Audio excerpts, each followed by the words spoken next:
the one in control, the one that brings the heat, the one with the flow, the one that's divine. I'm the one in control, the one with the crown, who never back down, the one busting rhymes.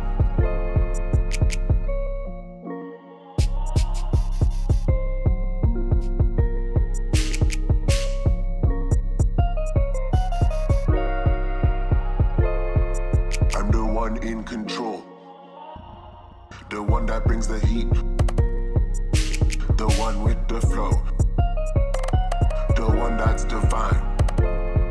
I'm the one in control, the one that brings the heat, the one with the flow, the untouchable. I'm the one in control, the one with the crown, who never back down, the one busting rhymes. I'm the one in control, the one with the flow. I'm the one in control, the one with the crown, who never back down, the one busting rhymes. I'm the one in control, the one with the flow.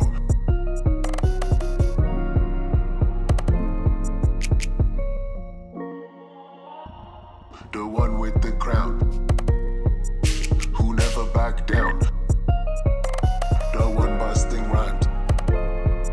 I'm the one in control, who never. Hello, lovely sim racers. I'm Constantinos and this is Lovely Sim Racing. Sorry, I am absolutely late today.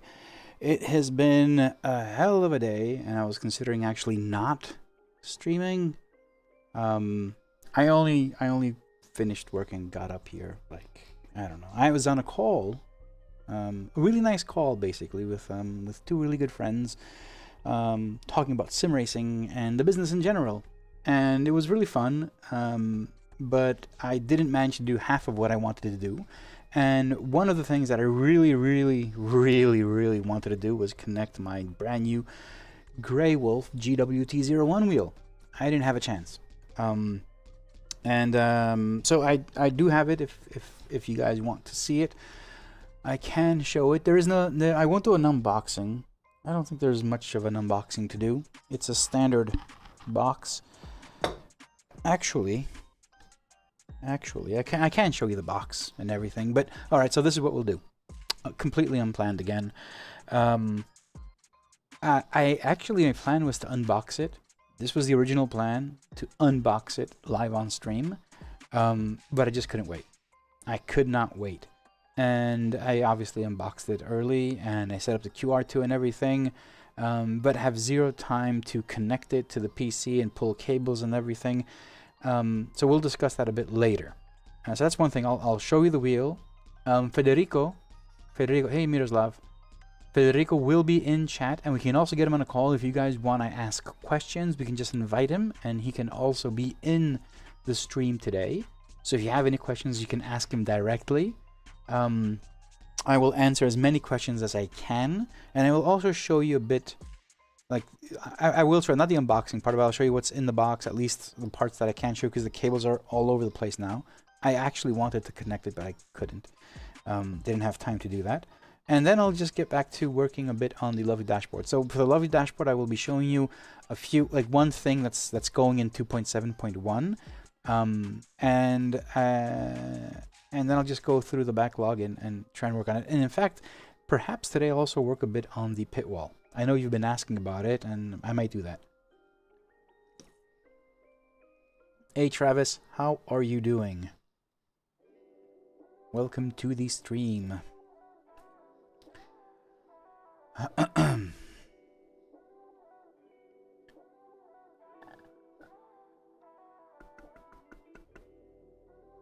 Alright. Let's see. There are questions in Discord that I can answer as well. So today will be it'll be a chill chat and dev session. No racing or anything. Maybe I'll race tomorrow. My goal is to get the Greywolf on the rig, all set up and ready, and use it. You know, run with it, and try it out. We'll see how that goes though. So as you can see, I already have the lovely dashboard up here. I have been fine-tuning and tweaking, working a bit on the manufacturer logos, which now also include the Greywolf logo. So if I hit save here, oh shit, I'm on the wrong PC. If I hit save, and this is what it will look like. So a little Greywolf logo if you have a Greywolf device. So I'm adding that as well, but I haven't connected the wheel yet, so I won't be able to see it working. So that's one of the things that I'm optimizing just a bit. Yeah. Hey Milas, good evening Silvio. How are you all doing? Alright, so I'll start off. I know we're too early in the stream, but I'll just get on with it because I started really late. So the first thing I want to show you is, well, it's not an unboxing. So I didn't unbox. I'm not going to do that live, but I do have the box here, so I will show you the box for the Greywolf GWT-01 and a few things that come in with it because I feel very proud of what we've done together. I mean, and Federico, he has done most, obviously, but we're partners, and it shows when you buy a wheel like this. Let me show you. So first off, let me not show you these things here. Let me show you the box, which is fairly large. Okay, it's bigger than my rig. Let me get rid of PIP. So beautiful box, black. Logos. GreywolfTechnologies.it. If you don't know what this wheel is, go look them up. But one thing I'm really proud of, to be honest, is this thing over here in the corner. So, as you may know, I partnered with Ascher Racing, and we're partnering now with Federico and Greywolf Technologies. And this is basically just showing that this is an official product that's basically working with the lovely dashboard. And I hit the camera. If I open it up, I don't think I have anything in here, and there's not much to see other than foam and a missing steering wheel. It's not in here. I will show you the steering wheel. So you have some cables on that side. So it's important to note the cables that the steering wheel comes with. I can't show you them. I got them all the way on the other side. So it comes with a cable. The cable also has a power brick because it's a USB with a power injection. So steering wheel, as you may have seen, or if you haven't, go over to GreywolfTechnologies.it and look at it. It has like 1 million LEDs on it. So it has a power injector in the USB. So that comes in the box. So you got a nice, really long coiled cable, and the power brick directly in the power that plugs into that coiled cable and gives you power for the steering wheel. So you have that. But inside the steering wheel, you also get this beautiful sticker sheet. Yes, an official lovely partner sticker with a lot of lovely dashboard stickers in here. Obviously Greywolf, and we also have Daniel Newman right on that end right there. And all of these stickers here are for the rotary dials on the steering wheel. Now these have fuel, ERS, ABS, TC, bias. They're all the standard stuff you'd expect to find for any rotary dial. So you have those there. So this is something you get with the steering wheel, but you also get this little sticker sheet. This is a completely different material. This is plastic. This goes on the buttons. Think of it like the Simagic, basically. So you put little stickers on the buttons and they glow, and you'll see the steering wheel now. But this sticker sheet, you'll notice, has a few. It's got a TDM. It's got the reset. It's got the center dash, the fuel dash, MFMs. It's got the next. So it has a few things in here that already belong to the lovely dashboard. So if you are thinking of buying this steering wheel, know that it is officially supported by the lovely dashboard, and better yet, they support the lovely dashboard as well. So for me, this is a huge thing. And then you have all the other stickers you'd expect to have. for your buttons. And they also included the A, B, C, and D, which I think is important because you might want to have them for any of the modules. You want to just have A, B, C, and D instead of having the actual labels which exist. So, you know, the center, fuel, and the MFMs. But they're there. They're there, which is pretty cool. Oh, we have, I can see Federico has joined as Greywolf Technologies, and now I will show you the wheel. Maybe I can change over to this camera. Right? No, that's not supposed to show. That was my streaming PC. Well, that's fine. Nothing to hide.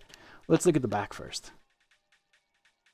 So I have, the only thing I managed to do is install my QR2. So it's the only thing I managed to do. So when you buy the steering wheel, when you buy it, you also get this Rosetta, this thing over here, which basically converts the standoff that is on the steering wheel. It's a big, fairly big. Oh, there it is. You can see it. A standoff. This connects to the standoff. The standoff has screws for the Simucube directly. So if you have a Simucube mount, it bolts directly there. But they also include the standoff, which converts that Simucube into 50 and 70 millimeter, which is great because I think it'll be, for most of us, it'll make sense, right? So you have that. I use the standoff, and then I use my SRM to QR2 adapter. So, you know, it's giving it like around like maybe 18 millimeters extra width here, but then you have that. So it is a fairly large distance, but it's no larger than what I had for the BP2 from Turn Racing, which had a standoff, which was like, you know, 5 millimeters or 7 millimeters, I don't know, which was, you needed it for it. So yeah, this is what it looks like. And then on the back, I haven't gone to the front yet.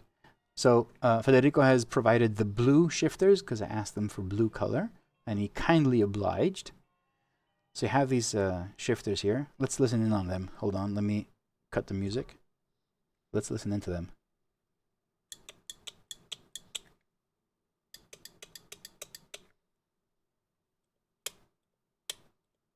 So clutch has noise when it returns.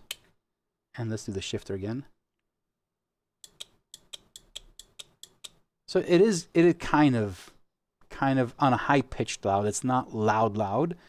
It is louder than the Ascher Racing. It is much louder than the Simagic. The Simagic so far is like the quietest wheel out there I've ever tested. But it also is a lot less louder than a GSI wheel, which I already have tested as well. Jeff King knows how friggin' loud that one is. But it depends on what you want. Like this is yeah, I think this is manageably loud. Well, not loud. Yeah, I don't think this is too loud, but it is louder than the Ascher. Right. You can see inside the spring for the clutch. Federico, is this thing the? Oh yeah, it's got to be. It's a Hall effect sensor, right? Correct me if I'm wrong. It's got to be a Hall effect sensor. And the rest are switches, if I can see that correctly. So the shifters and the other buttons here are actually clickable buttons. So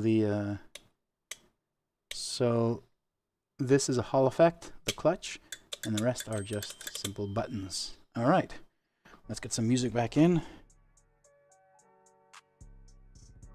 All right, and next, from the rear, we obviously have a little plug here. This is how you plug it in with the little screw hole thing.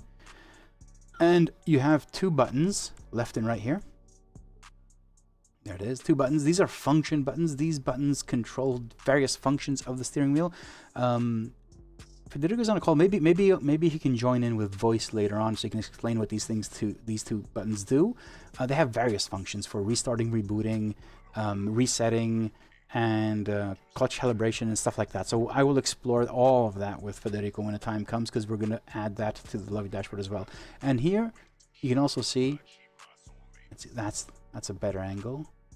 You can also see the antenna, which sort of peeps out from the back. Wi-Fi antenna. And then you also have the rotaries, which are not on this supposed. They just peek out the back. And are you guys ready for the front? This wheel is heavy. This wheel This wheel is heavier than the Ascher racing wheel. Maybe it's because of the standoff. All right, let's go to the front. Okay. My hands already are hurting. The design reminds me a lot of the Red Bull steering wheel. I love these buttons over here. I love these buttons here. They're basically, you can see them. They just fit so nicely here. So this would be like for flashing or DRS here. This would be great because it's like really easy to click on them. And then you have, actually, let me cut the music and do the click thing.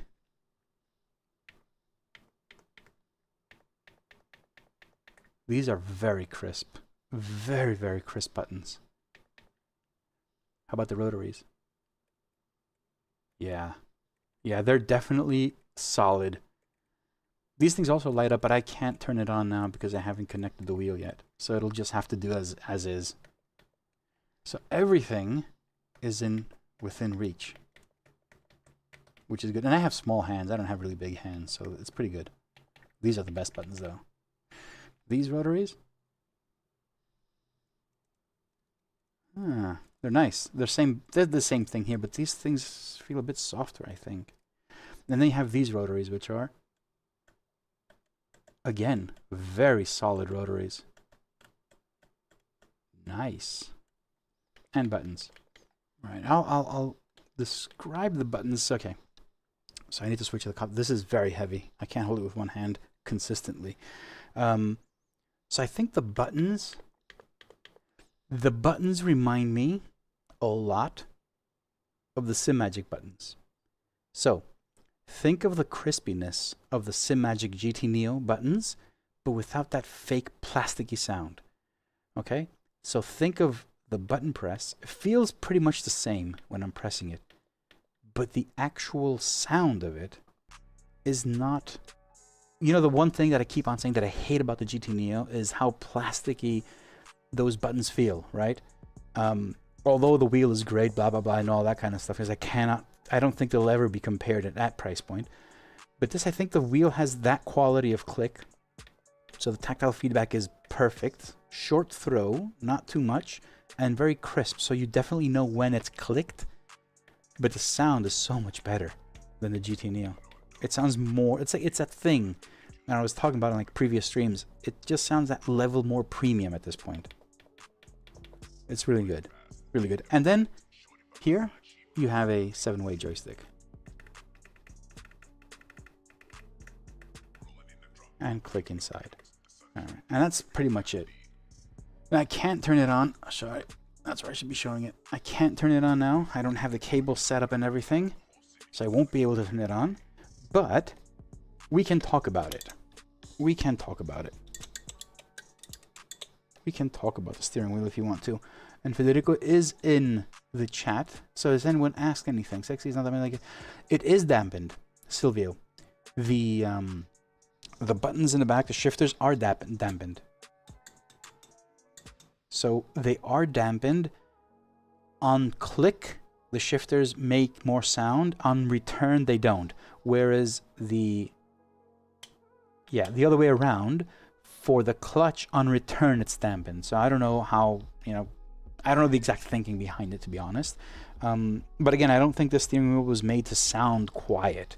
Although it's not that loud. I don't know, maybe, because again, keep in mind, this unit here is a pre-production unit. This most likely will be the production unit, as I said, but I think Federico is taking all the feedback, and adding it and listening to everyone. So if you guys have anything to say, you can say in the chat. Federico is here with us, and he will listen to everything. Hey Ryan, hey James, how you doing? I think the illuminated thumb encoders will be pretty awesome. They are. And everything you see here, there's nothing plastic. Everything, if you go, I think if you go to their Instagram, you have a lot of, he shows a lot of the process of the wheel. This is a block of aluminum that has been CNC machined, the entire thing, with a perfect seam. So all of this is just a CNC block of aluminum. Hey, Federico, you want to join in just for a second and just say hi to everyone? I can invite you on Discord if you want. We can get in a chat. I think you'll be able to. I don't know. Do I have the sound? Do I have the sound? Maybe I do. We can try. All right, let me call you up on Discord. Voice.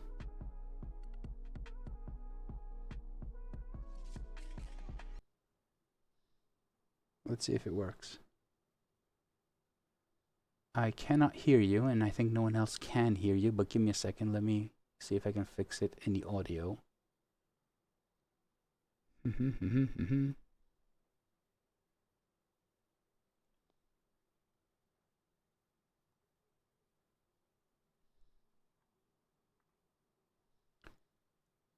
You no.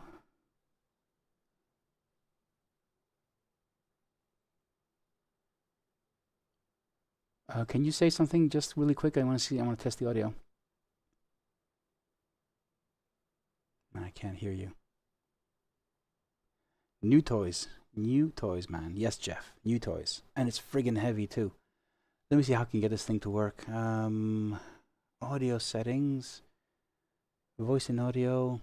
Let's go into chat mic. Output is the system.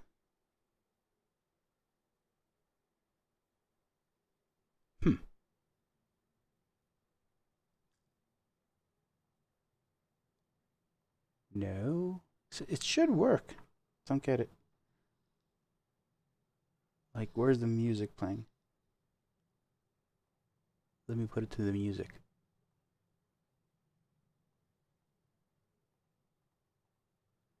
It should work. Federico, can you hear me? And if you can you say something?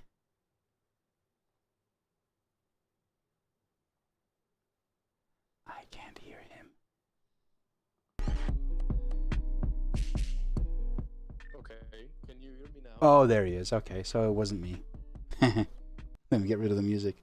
And I'm reconnecting from the PC. Oh, okay, you got it. Just give me a minute that I'm trying to. Okay, now you hear me better? I think everyone hears you perfectly fine now. Okay, nice. Right, that was too loud. Yeah, Discord was not starting. I don't know why. That's fine. It's fine. All right, guys. We have Federico Campi with us, a creator of this amazing steering wheel,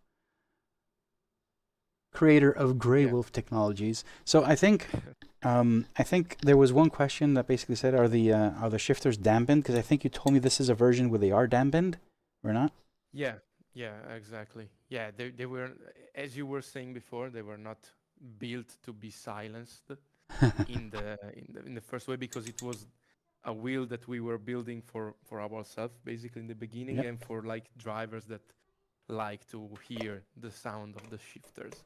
But yeah, then we decided to went to the market, and so we created this way to silence, to damp a little bit the shifter. Nice. So right now, the actual shifter, so the metal that comes to the metal, is pretty silenced with the ORs.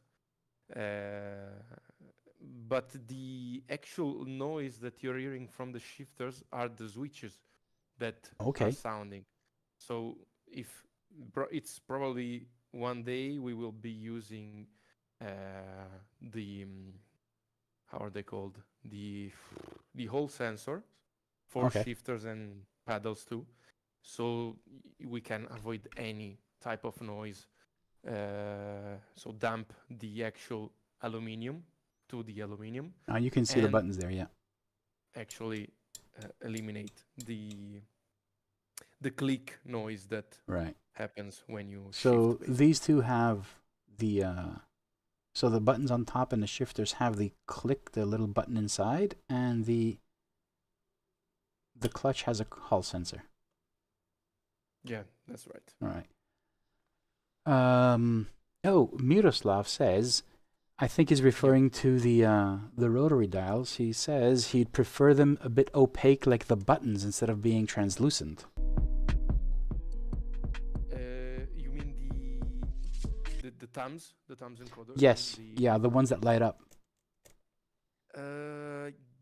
Yeah, but they would not illuminate correctly. They wouldn't, huh?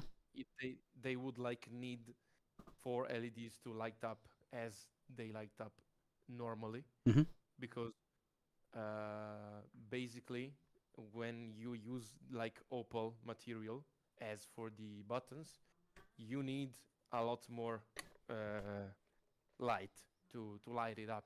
For example, those buttons are lighted up by 4 different LEDs. So every button has 4 different LEDs underneath it, as the encoders, the central encoders, have 8 of them. Oh, so four LEDs on each of these buttons and 8 in the encoders. How many LEDs are on the steering wheel in total? In total, there are 117 LEDs. Why 17? Why not an odd number? The actual, it's not a square number because we have 15 RPMs LEDs.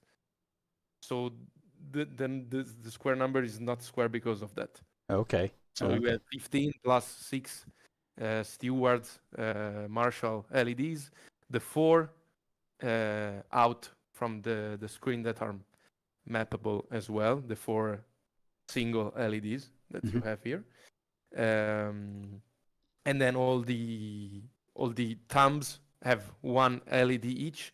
That is really difficult to place because they are so tight, the place where we put those LEDs, and it was pretty impossible to place more than 1 LED per thumb encoder. So yeah, that's why we cannot build the actual thumb encoder in opal material, but we have to do this like diamond texture. So yeah, when it's illuminated, it's not bad. I have not seen it illuminated yet, so I cannot comment yet. I will see it. You can actually show the video that I sent to you for the features. There is everything is illuminated right there. We can do that later. Did you send it in Discord? I think, right? Yeah. All right, I'll see if I can get it a bit later or right before the end. Question was, the antenna in the back, is that antenna for the screen only? Yeah, correct. Yeah, only the screen needs the WLAN connection. All right, so clarification then. Everything you see here, is connected through USB. The screen is Wi-Fi. Powered through the USB and the injector, the power injector, but the screen actually connects to your PC through Wi-Fi, correct? Correct. All right. And everything else is through USB and SimHub. Yeah. Yeah, you don't need anything else to make it work, basically. Any other questions? That was pretty much it. Like, there's one thing regarding the thumb encoders being more opaque. Tell us a bit about these function buttons. There are 2 function buttons here that can do various things on a steering wheel. Are these things only regarding, like, can I use these in SimHub? Can I use them to control something, or are they just related to the steering wheel itself?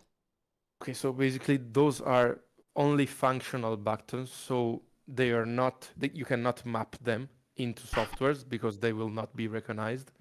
It's only buttons that the actual hardware recognize, and with the activation of one of them plus the activation combined with other buttons on the front of the wheel will do things, basically.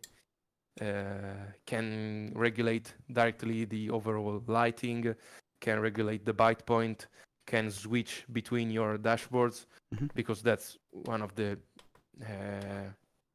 features that we could develop because we are using a WLAN screen, as well as other things that maybe we can explain later.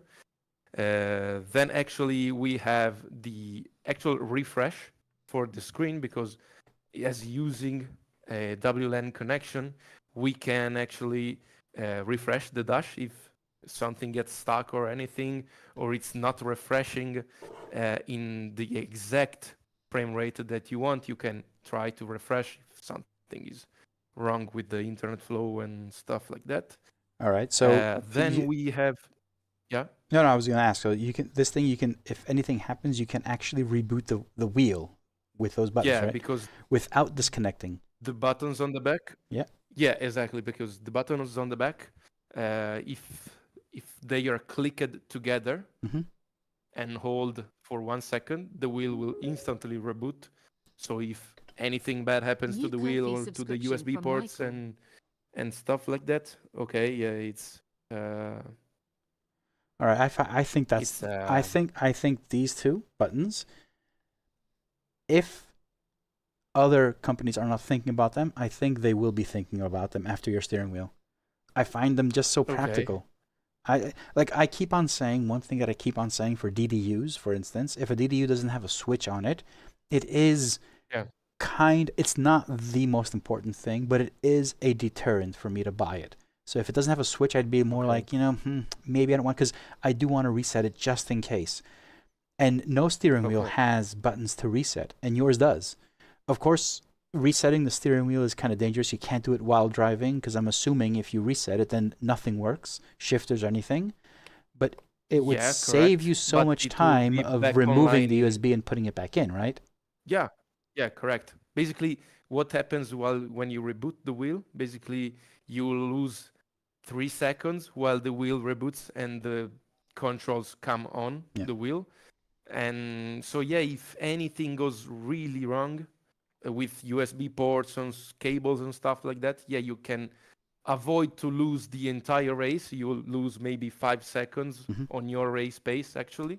But everything, you can solve pretty everything with those two buttons. Then if the problem is too heavy, the PC is going crazy and stuff like that, all right, you cannot do anything about that. Just a silly question, but if anyone thinks of a crazy idea for these buttons, can they contact you and you'd consider adding it as a feature? Absolutely. Absolutely. And you're amazing. All the ideas, all this stuff are welcome, because I am just a guy that is trying to build something, likes to build things with my dad as well, and another friend of us, because Greywolf is basically our 3, nothing else. It's just a basement project. So this is something that I already know, because we've talked many times. But please explain to everyone how the steering wheel is made. Not manufacturing process.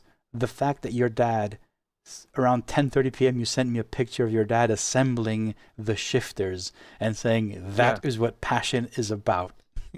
Correct. So your dad assembles the steering wheel, right?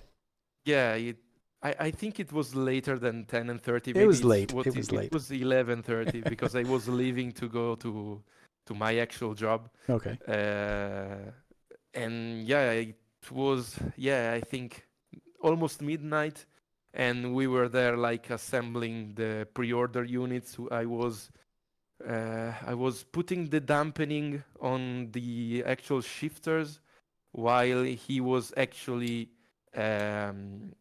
aligning the pedals for the shifter. So on the dining table after we ended eating, we went straight to. So assemble it definitely is a family-run business, and this is designed by you, built by local businesses. You're in Monza, so you're just a few kilometers away from the track. So this is built in Italy, handmade by yourself and your father, shipped and sold from Italy, correct?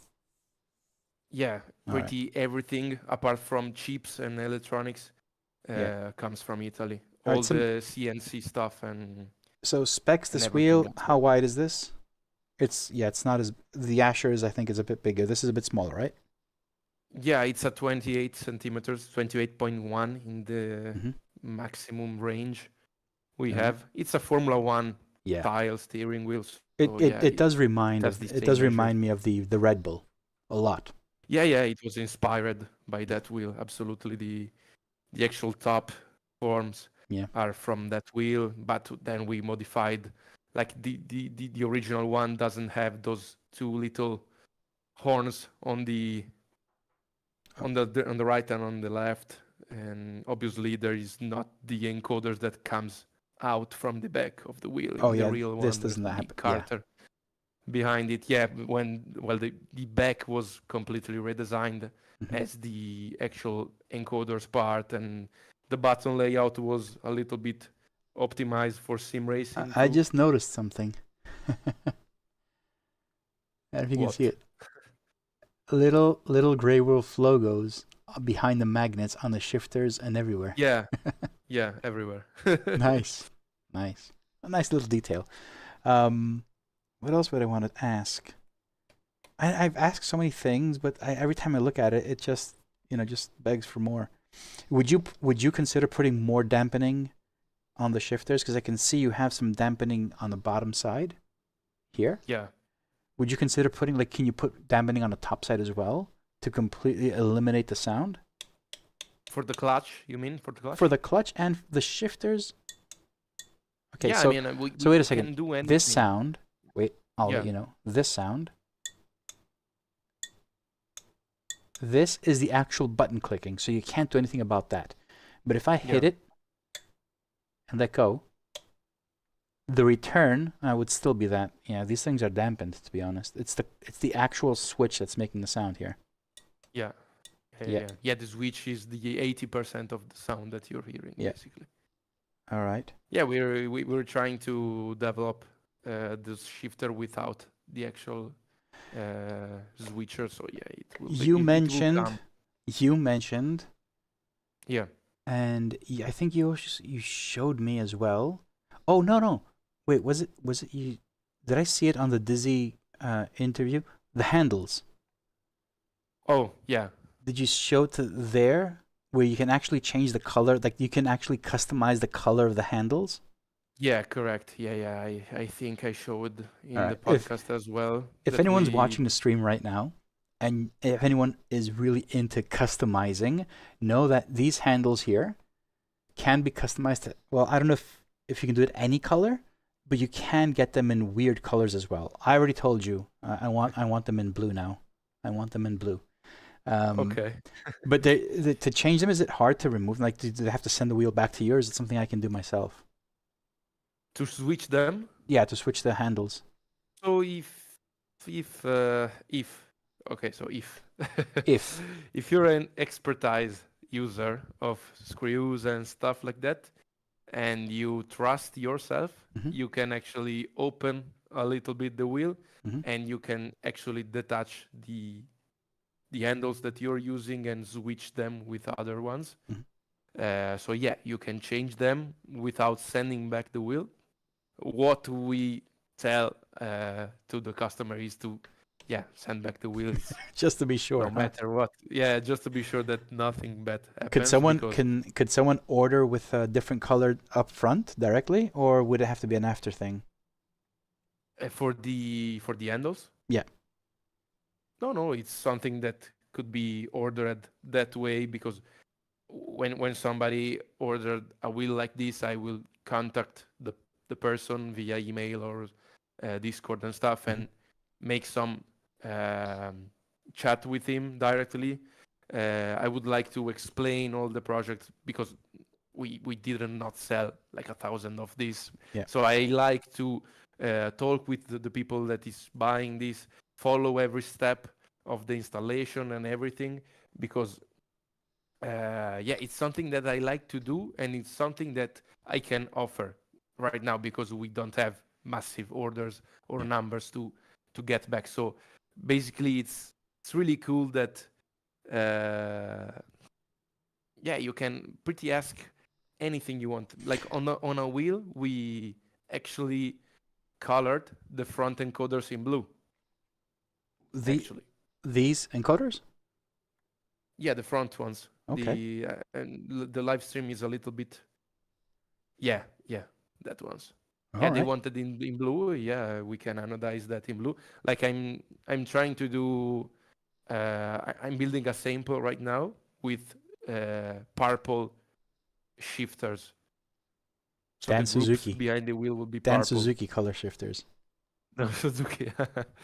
Yeah, we wanted to try. We're trying different colors with anodization process. Oh, I was about to Uh, ask. This is black. Yeah. This is a nice, Yeah. rich black color. Yeah. Can I get this in blue? Yeah, we actually did No, full no. gold I'm just kidding. I would not wheel. want the wheel in blue. I would like it highlighted in blue, but not the entire thing in blue. Didn't Maybe I gold. showed you the Maybe gold one? maybe if I was rich, I would get the entire wheel in gold. I don't know. Yeah. Yeah, there's a guy here in Italy that wanted the entire wheel to be in gold. So yeah, we anodized Okay. in gold. What car does he It drive? exists. It's 500 Abarth. Oh, okay. So Yeah. yeah, it's a nice one. But 500 Abarth. yeah, Let's yeah. say I'd it in the expect current something way. larger, gold wheel and everything. Nice. You Yeah, and you can also that do wheel- hydro dipping on this and wrapping it. Yeah, we Nice. did. We actually did a couple of experiments of hydro dipping. There's a guy that wanted the carbon custom, Mm-hmm. and we did that. And also we did some camo tryouts on some shells that were not optimal on old experiments. And yeah, we can sort everything Lovely. out. This thing is not Probably. for sale yet, right? Can What someone buy thing? it?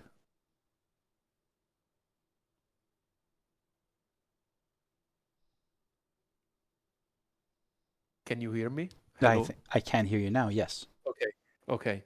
What was the question? So I can didn't- someone buy the steering wheel today? Is it pre-order or is it?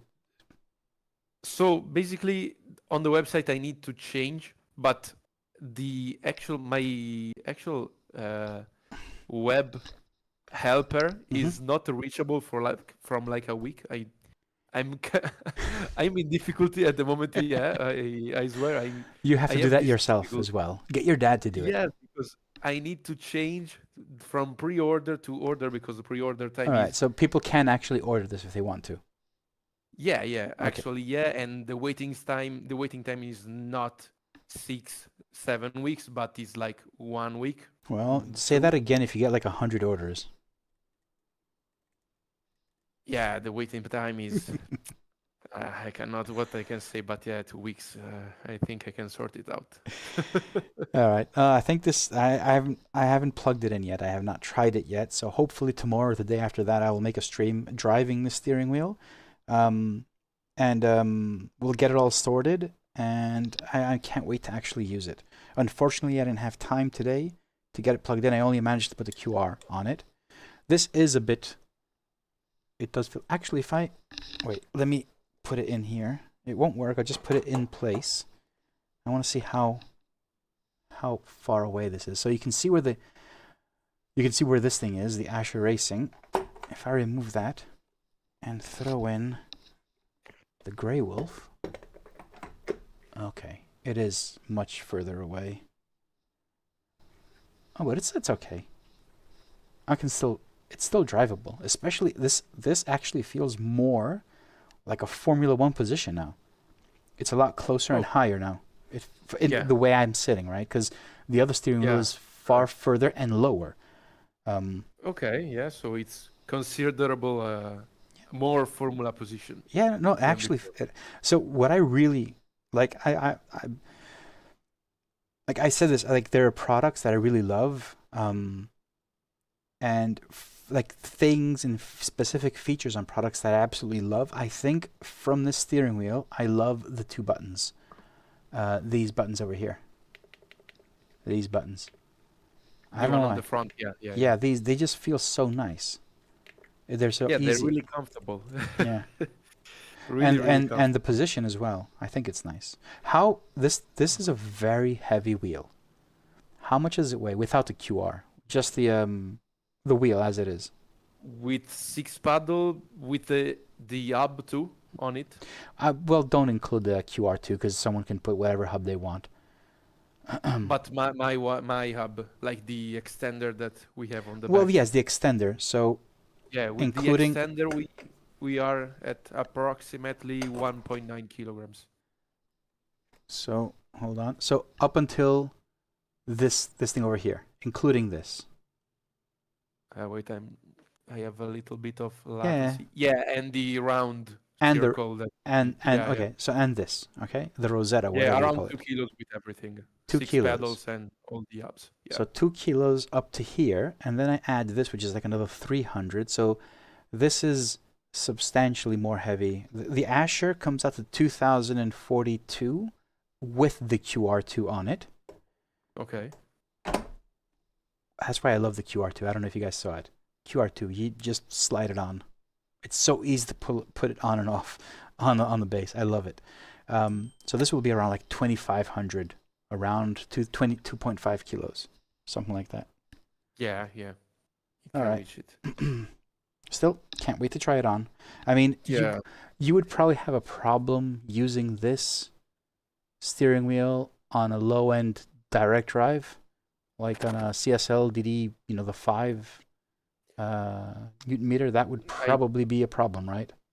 Yeah, I didn't actually never tried on a 5 Newton wheel, but there's a guy, because we actually did this wheel for a disabled person, because as you can see, the shifter modules are interchangeable. So basically what we did was putting the clutches, let's call it that way, in the middle. Okay. So that person could use them as throttle and brake. Oh, that's nice. And yeah, but he's using it on a Thrustmaster T300. Really? Yeah, and apparently it works well. So yeah, it's lighter. I feel sorry for the Thrustmaster. No, that wheel is way lighter because it doesn't have 6 pedals but 4. Yeah. And actually it only has the little extender that goes directly into the Thrustmaster HUB. So yeah, Silvio says here like a 2,500 euro wheel on a 400 base with 5 Newton meters would be a bit strange.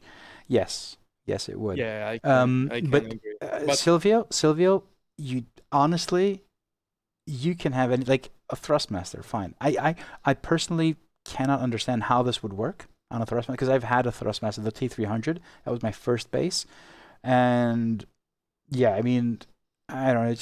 It had problems with the custom wheel that I made. I can't imagine with this. Like, how much force feedback would you get? Anyway, I think the question is irrelevant. I think for this you would probably need a CSL DD with an 8 Newton meters on it at least to get the full, like, to feel everything properly. But I will say what Martin has told me, and it's actually true. It stands true that the weight of the steering wheel doesn't actually dampen or change the force feedback you get.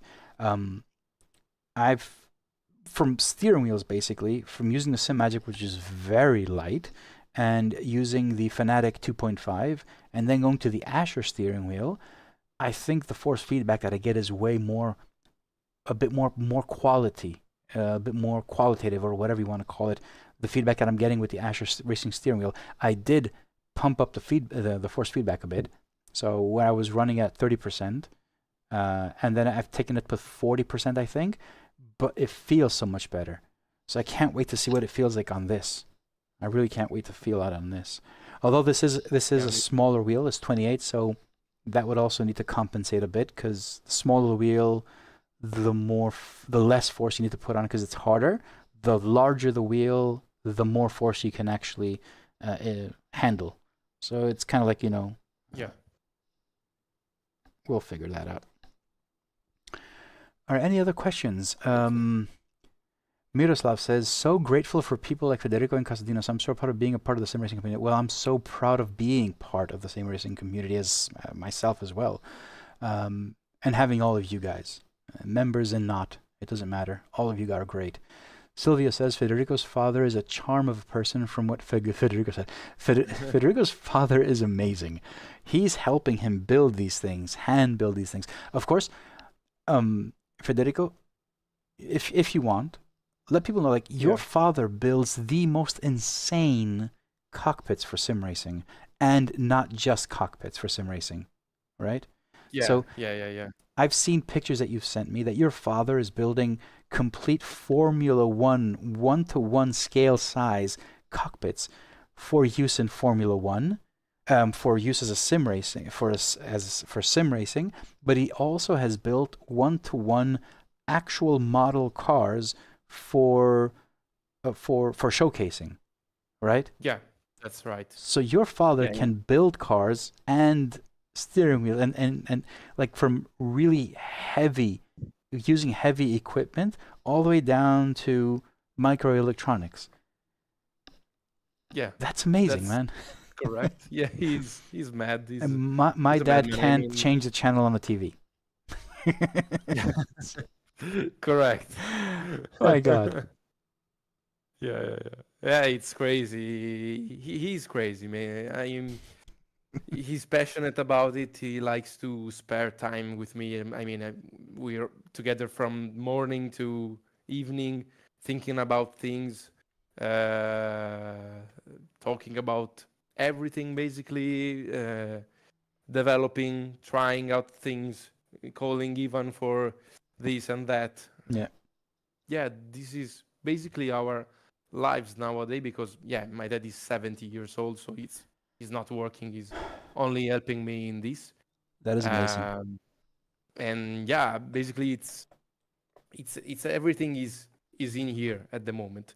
We are working on other stuff too, but it's not Greywolf linked at this moment, and it's always simulators stuff, but not Greywolf.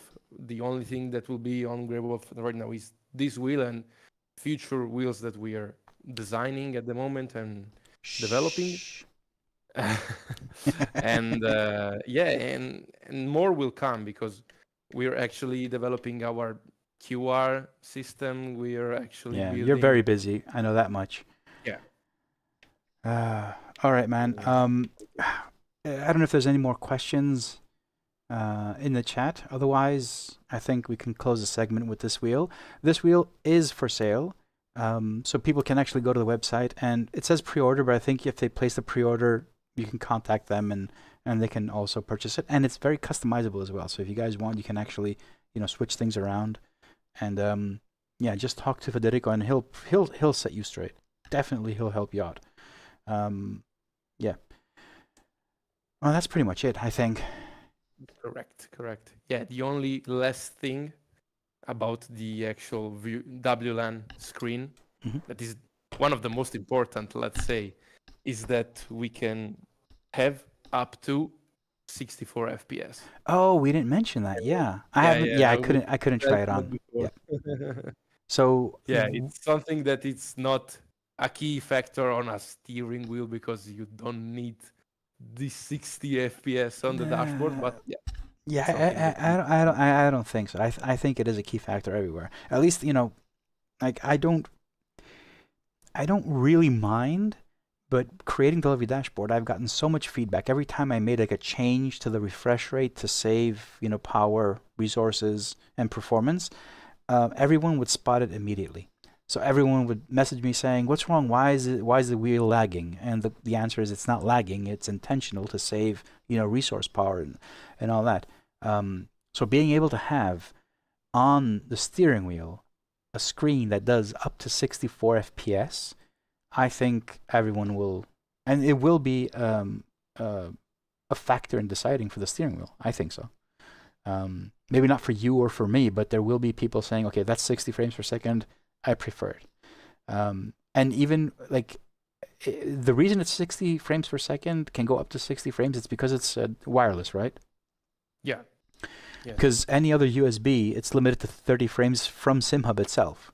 So there's no way to get more than 30 frames per second while using a cabled screen. Yeah. You can you can work on your device as you want, but the only problem is that the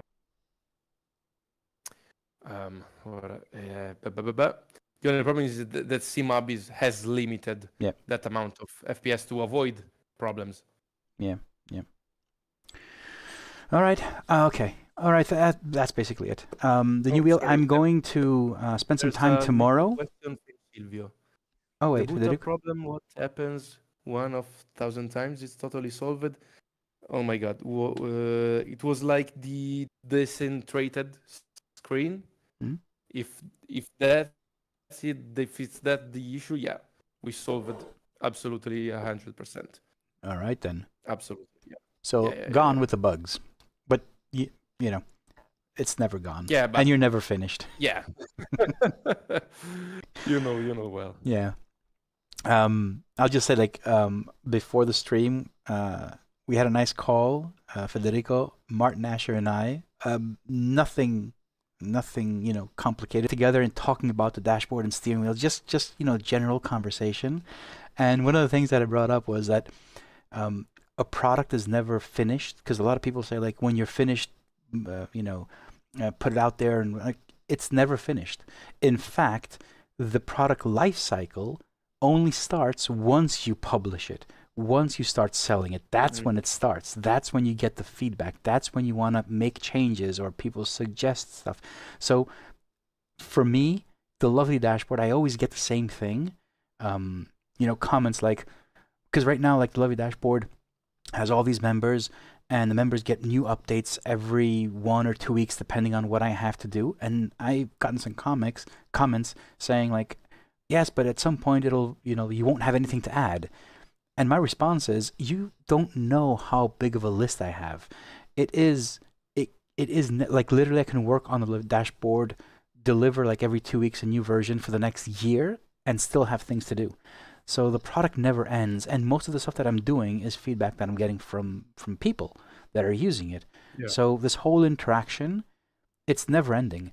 And products is the same thing. Like once you put an actual hardware product out, the feedback you get and all the suggestions and everything just fuel you to either fix the version that you already have, so have like a Rev 2 version or a third version or whatever, or just create a new product altogether. So it's a never-ending story. Like if you love building products, then this is it. Like completely and always fix it. Fixing and rebuilding. Yeah, it never ends basically. That's correct. But that's what we live for, solving problems. Yeah. And creating new things. Bruno, I just want to touch on this subject because I will agree with Bruno. Okay, 2,500 for a wheel, that is too much overpriced. And okay, then he goes on to putting some personal stuff like people have to stop buying that kind of stuff, blah blah blah, and all that. I get it, but the subjective part of his question is, people have to stop buying it. Actually, I don't think so. I think there's always a market for everything, as there is like a market for a 10,000 euro steering wheel from Porsche, which is an officially licensed steering wheel. There's a market for everything.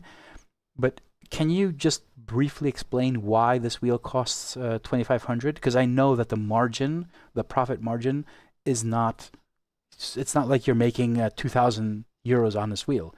Can you just explain like the components you have inside and the processes of making this wheel, why you've put it at that price point? Is it something you do? You're asking me this? Yes. Sorry, I got lost. Okay. Yeah. Yeah, sure. Like everything is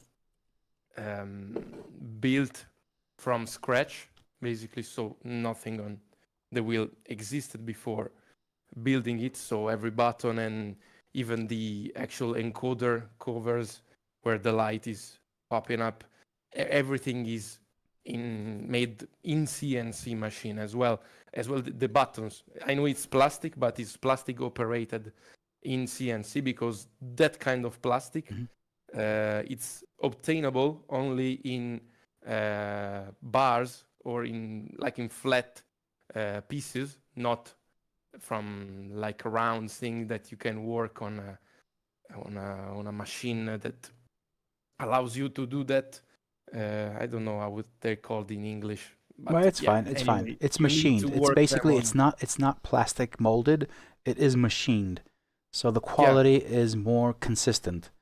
So basically, it's something that is not needed, and I can agree with that. But even it's like talking to Lamborghini and said to them that it's useless to do expensive cars. Like, okay, it's correct. No, I think it's not about that. I think there's always a market for expensive stuff, as long as the reason they are expensive is answered. So and now I will go back. So currently I can speak objectively about 3 steering wheels that are really good and are 3 completely different market segments. And this is, Federico, to you in chat as well. The Simagic GT Neo is a very, very good wheel, and it's cost around 300 euros. It's on the cheap side, right? It's on the affordable end, right? And it's a very good wheel. Then you go to the Ascher Racing, the Ultimate, which is the most expensive wheel on the lineup. That costs 1,500 euros.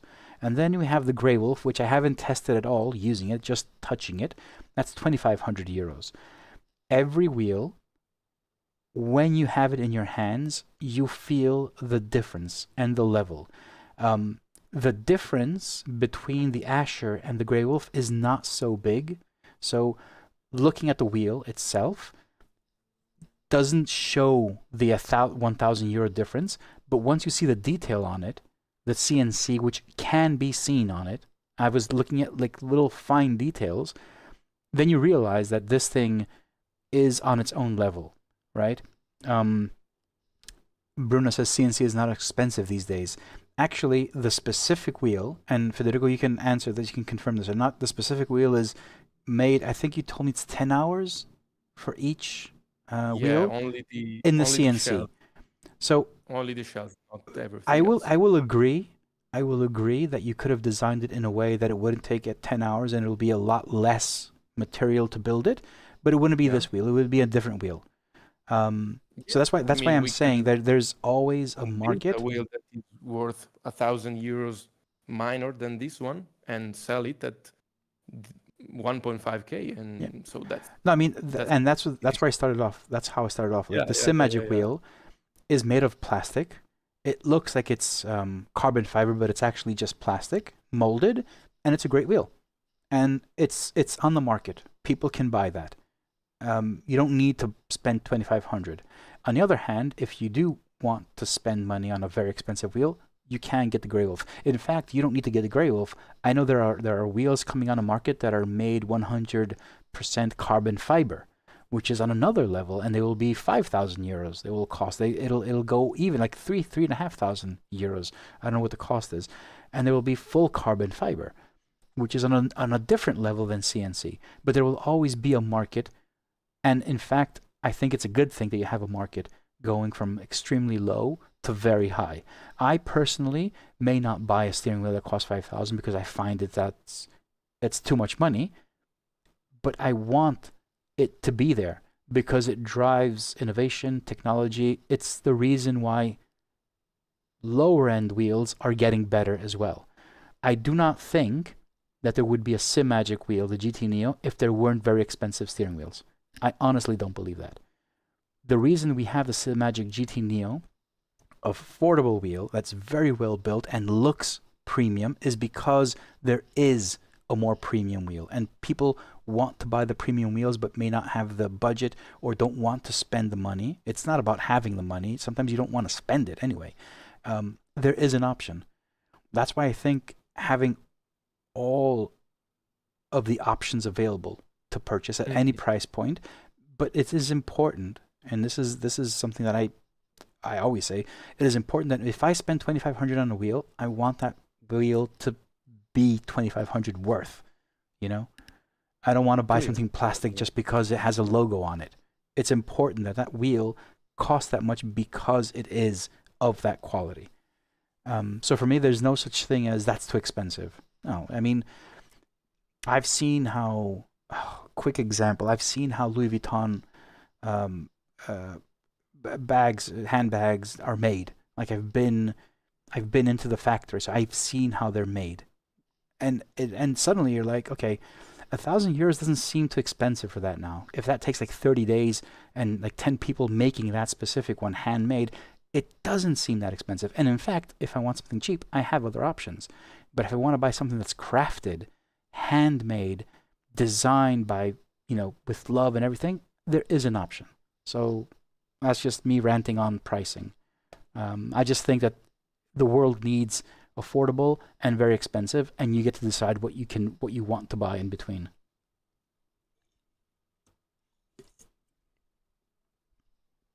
That's my idea, at least. Yeah, you're definitely right. Yeah.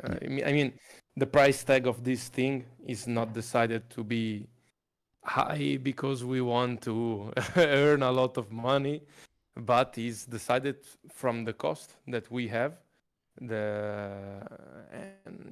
It's the cost is what it is to make it possible to build. Yeah. Nothing else. I'm not overcharging on the wheel. I'm not understanding. Yeah, that's a bit more into the business part that we're not getting into now. It doesn't really matter. But I want to be clear because, I don't think fairly this is overpriced in any way. But I put too much effort in this thing to attacked for being said that this is. No, I don't think anyone's being attacked or anything. It's But it's I don't know. Pricing is a very delicate matter. I do believe that anyone can create a very expensive wheel and anyone can create a very affordable wheel, but very few can create a great wheel, a product that works really good. And once you start building a product that works really well, you understand why it takes so much time, why you need to price it at a certain point. Why does a Ferrari cost that much when it has 4 wheels and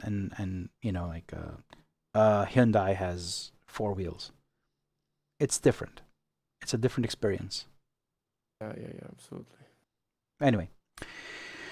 All right, Federico, thank you very much for joining me today. We will talk again tomorrow. Yeah, absolutely.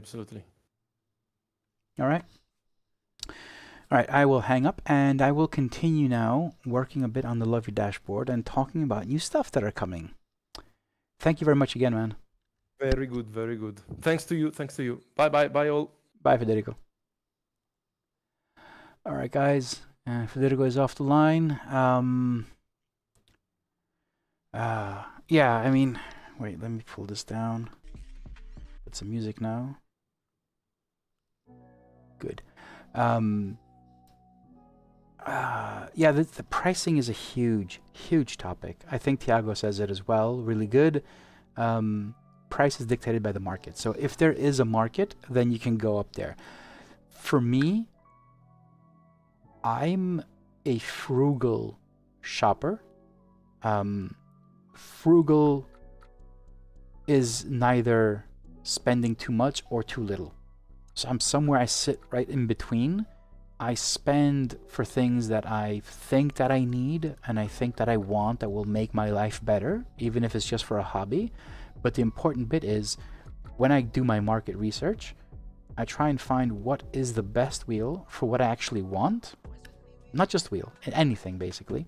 What I want, what I need, the needs. So I have I do market research and say, this is what I want to do. What can actually achieve that goal? And then I look at the pricing. And anything you look at, anything. I was looking, now for the stickers that I'm creating, I was looking at paper prices and paper stock. And there were paper stock that's really cheap and others that are very expensive. And there's got to be some difference. Why? And once you explore all that, you reach to a point where you're like, okay, this is probably the best possible stock I can buy for the reason that I want it at the best price that I can get it. And that price is not the most affordable or the most expensive. It's somewhere in between. So it's always a matter of what you need versus how much money you want to spend and the money you're spending, what you're getting. And it's all a balance. So for me, there's nothing that's too expensive. I see I follow Mate Rimac on Instagram, and he's using his Bugatti. I think it's a Chiron, and he's driving it like up on a mountain and doing shit with it. Like, that's like a $3 million car, and he's taking it for hiking on the mountain with his friends. He's going hiking with it. It's a $3 million car, but he's using it for something else because his company is bought by Bugatti, and he can do it. Is it wrong? Maybe. I mean, I don't own one, and I'm looking at it like, why are you doing that to your car? But then again, for his needs and for what he wants to do, or for the reason he has it, it's fine. So I cannot blame anyone for either spending too much or too little, or doing whatever they want with their money. It's as simple as that.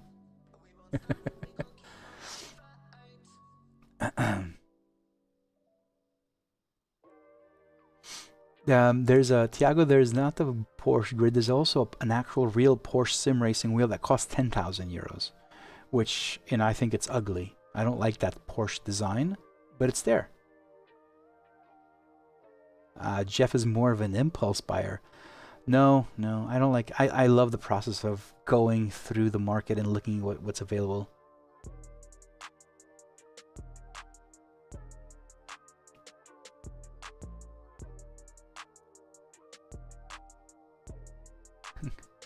I mean, James, I think you're referring to Mate Rimac. Yeah, because he can. Exactly. That's what I'm saying. It doesn't matter. It's not wrong what he's doing. And it's not wrong for someone to pay 10,000 for a sim racing steering wheel. Because he can. Because he wants to. Because he wants to shine it and to show it off to his friends. I don't care. I wouldn't do it, but that's just me. I don't buy things to show them off. I buy them for me. And I think that's where a lot of people might be mistaken. They buy things to show them off, or they buy things to say that, look what I have. And that's just the wrong reason for buying anything, to be honest. Bruno as well, like, if you see a Porsche on a steering wheel and it's official, you pay for that. If you see a Mercedes, you pay for that. If you see a Ferrari logo, you pay for that. So there's a reason why there's like licensing costs and all that kind of stuff. So you pay for everything like that. It's important to understand, like, if Grid created the DDU with the Porsche on it and they're selling it for 700, believe me, most of that, they could, if they remove the Porsche and sell that, they probably could sell it for 400 or 500. I don't know what the licensing is. I don't know the details, right? But that is something you pay extra. Because assuming it's an original Porsche licensed product, that means Porsche has used it, Porsche has reviewed it and given its approval. So when you're paying for it, you're paying for something better than any other, run-of-the-line product.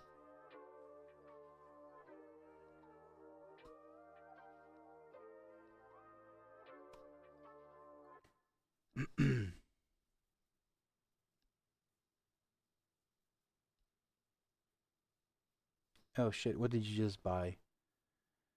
Jeff. Oh. Really?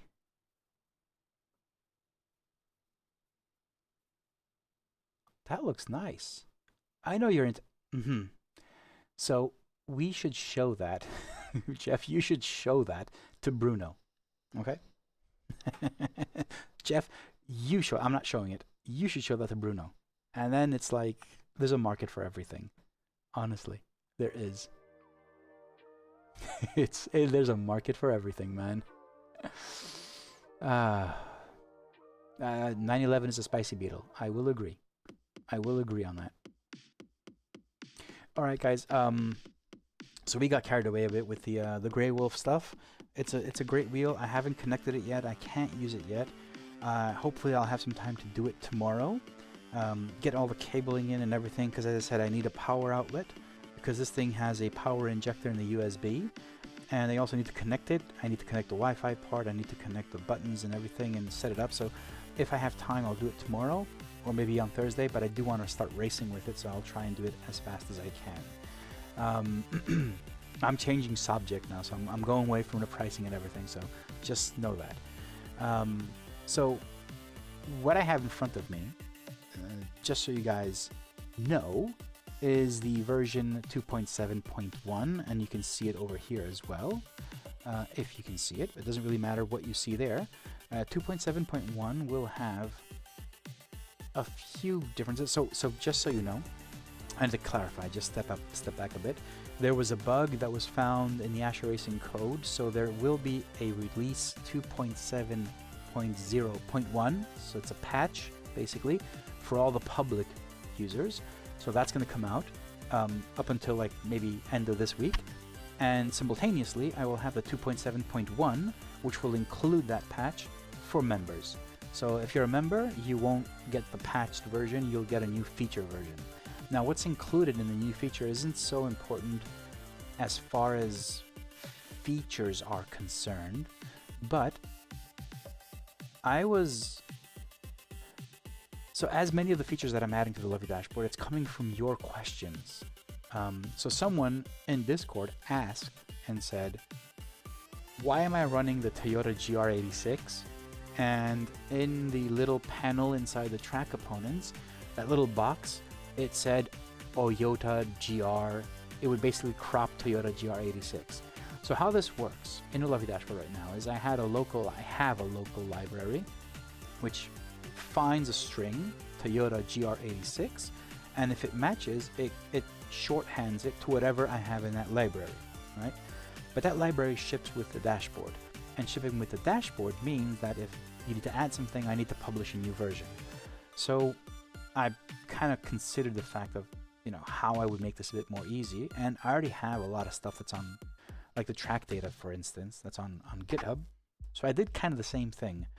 So now, one thing that will be coming is in GitHub, in the lovely sim racing org, there will be a lovely car classes. Actually, not there will be, there is a lovely car classes, which is really simple. There are a few instructions if you want to update yourself. You can do a pull request and I will approve it and whatnot. But in data, in car classes, everything is in here. So there's not much in here as well, but you can see like the IMSA 23 is GTP, the Lara P217 is LMP2. So, and I also have added the Toyota GR86 converts to GR86. So the idea here is if you're racing, if you're actually racing and you see a code that doesn't add up, it's not correct, you can go to this repository, you can branch it, you can add a little line, don't really care, just add a line anywhere in here, doesn't really matter where it is. Like the last bit here, these last 10 are for the Formula 1 game, but you can add it, it doesn't really matter where, anywhere in here you can add that, the string that's coming from SimHub, and the actual car class shorthand that you want. Add it here, create a pull request. If you don't know how, you can watch a video on YouTube. Like I can't educate you on how GitHub works, but it is how coding works. But it's fairly simple. And if you can't do that, just let me know and I'll do it for you. But the thing is, having it in a separate repository means that I don't need to create a new version or publish a new version.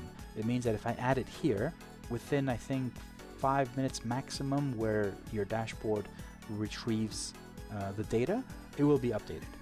So if you have any car class name or whatever that you see in the dashboard that's not correct, let me know. Either you can fix it yourself on the repository, or you just send me in Discord and I will update it. It takes seconds to update, it's very fast, and when it's updated here, the dashboard will work. And this is coming in 2.7.1, so it sounds kind of like it's not too important. Actually it is, because this will allow us to create a huge library of all the actual car class names and shorthands, and be available to everyone using the Lovely Dashboard 2.7.1 and beyond. So this will be available only to members, obviously, because that's how membership works. And if you're not a member, now is the time to go and become a member. We are around 1,027. Yes. And I promise I'll do a giveaway. I didn't promise a giveaway. I promise I'll look into seeing if I can do a giveaway. So I haven't figured that out. But whatever happens for the members, it will be affecting the members only as well. So if I do a giveaway, it'll only be for the members. So if you're considering becoming a member, go do that now.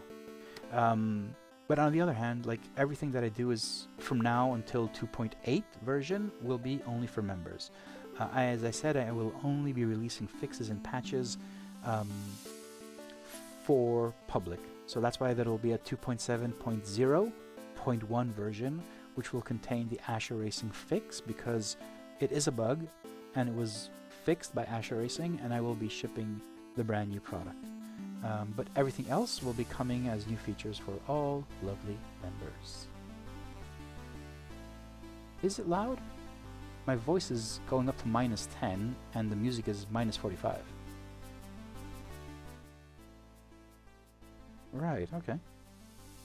I lowered it, sorry for that.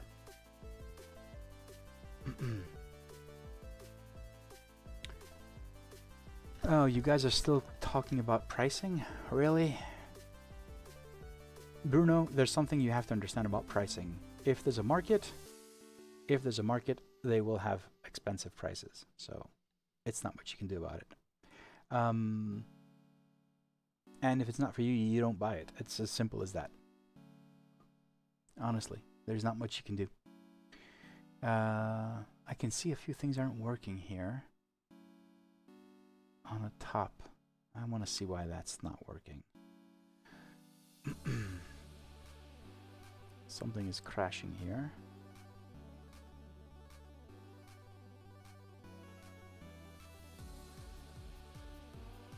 And it's not defined.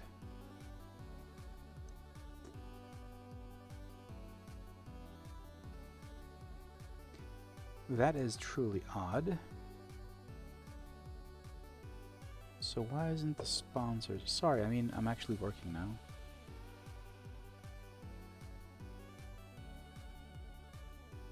Oh, what the hell? Okay, that's an easy fix. Don't know why. The extension wasn't in there.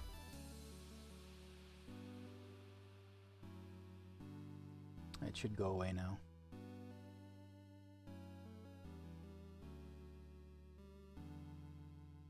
Alright, give it a second.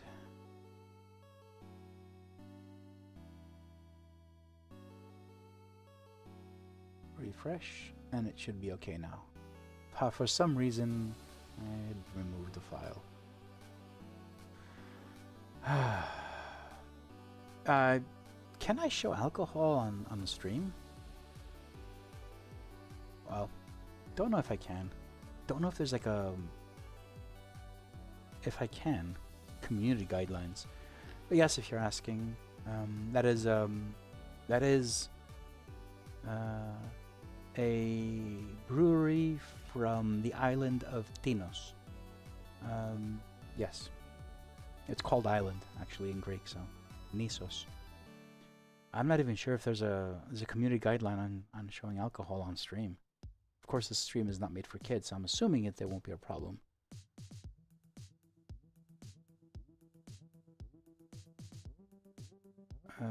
Anyway, I don't think there's a problem if I show it. Anyway, should be okay. Nice little label, I think. In Greek it says Nisos, which basically means island, and this is born in the Kyklaves. It's on the island of Tinos. It's a Pilsner, it's nothing special, I think. It's just what I had at home. And the reason I'm drinking beer, is because I had a really, really rough day, honestly. So, you know, and the beer was actually frozen cold when I got up here, and it's friggin' hot outside. Yeah, I'm not enjoying it too much. Not enjoying it that much.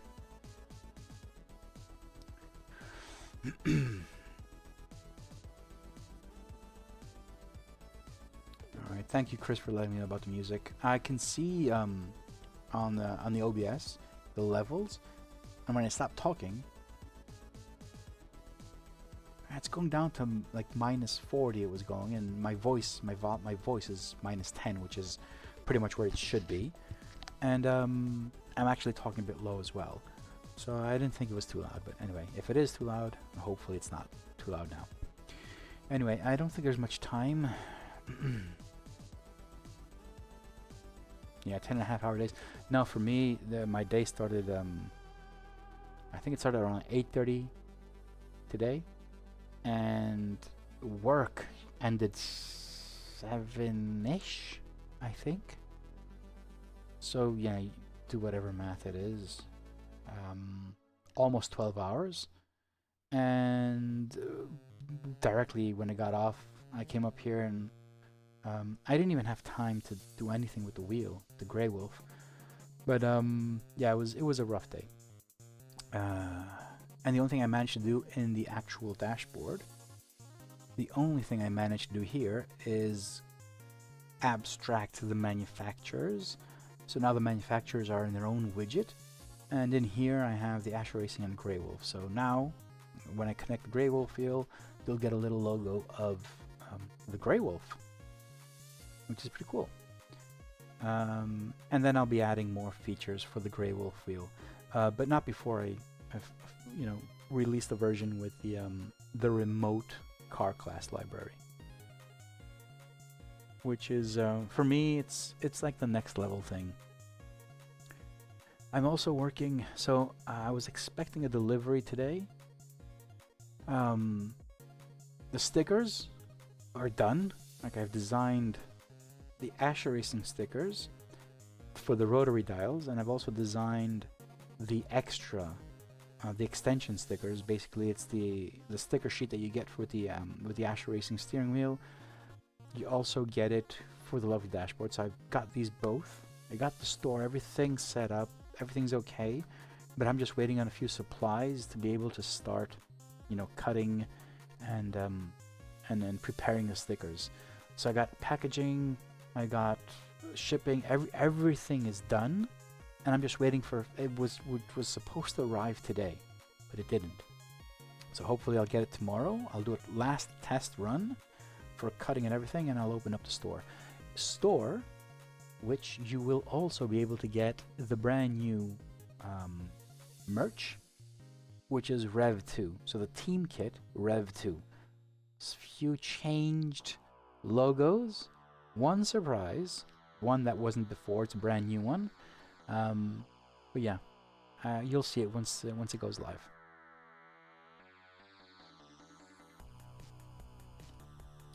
Hey Robert, I have not looked at the recording. Let's do that now. Let's do the last thing. Let's do that now. Robert TR. Can anyone guess what TR means? His name isn't Robert TR in the chat, but I'm telling you.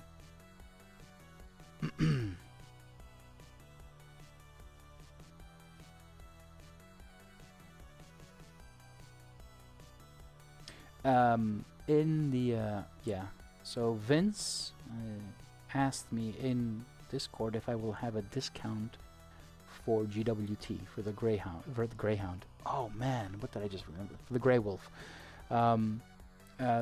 There's a really big chance that I will have one, so I'll let you know.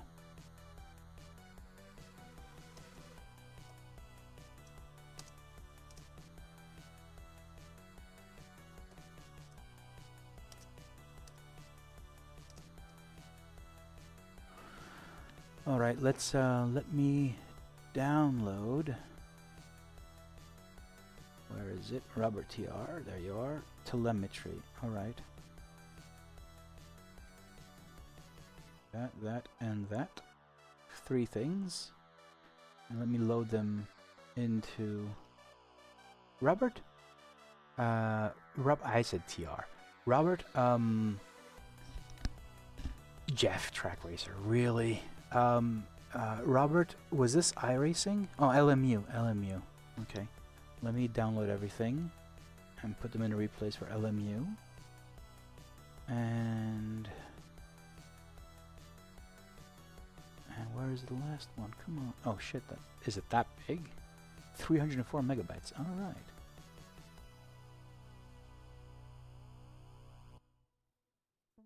All right, copy those. Copy. And I will drop it inside replays LMU. LMU, man. and let's see what the problem is.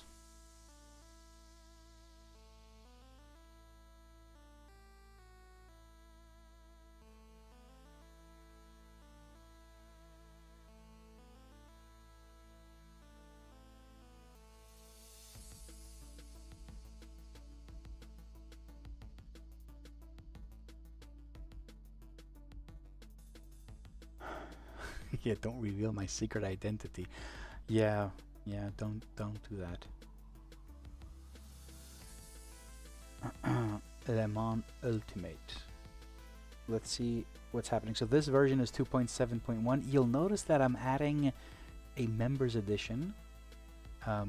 So if you are a member and you download this version, it will say that it's a members edition. It's just a small detail, you know, nothing like not too important or whatever. It's just a small detail that I want to have there.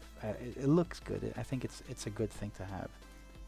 So all member editions will have that next to the version number.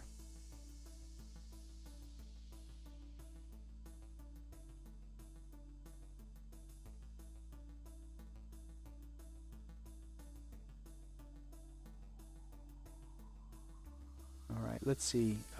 We're seeing.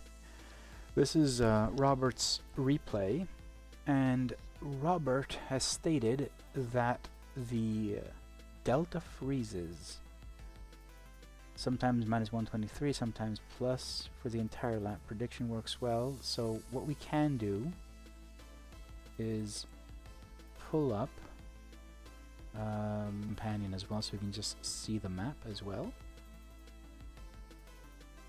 I'm assuming there is going to be a map. There it is.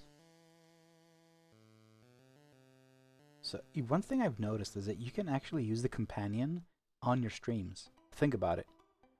This thing over here, right, the companion over here, basically, you can put that on your stream and it has the track, and it also shows the turns, if the turns are available in the track data. So this delta says minus 91. I'm assuming we need to look into that.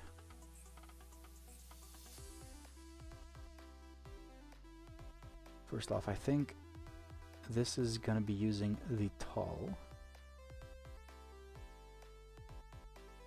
So this is the tall version.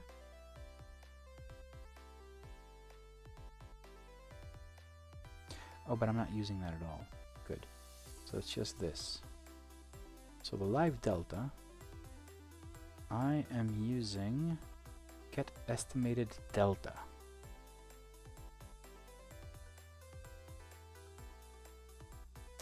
So currently there is no lap set, so it can't show anything. Now the fact that it's showing minus 91, I don't know why. Best lap, there is. All right, let's check this out. Just quickly take a look into this.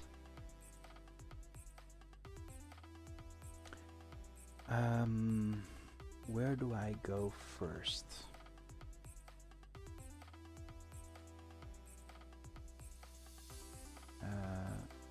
Let's go here. Actually, let us open the folder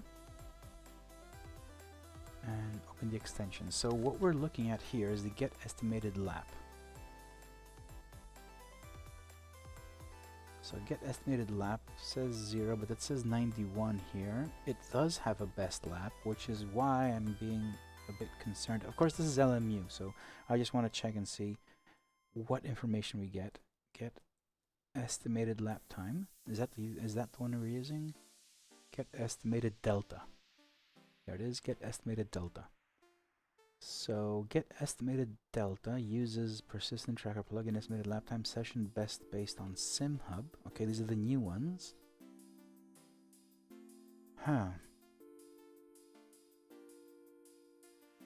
So estimated lap is now. Do we have enough replay? Oh, we do. Okay. So for me, one thing that I want to figure out is if this estimated lap represents this number. So as you're lapping, if this number matches, like you cross the line, if this number matches your last lap, That's important. So that means our prediction is correct. Hey Daniel, how you doing, man?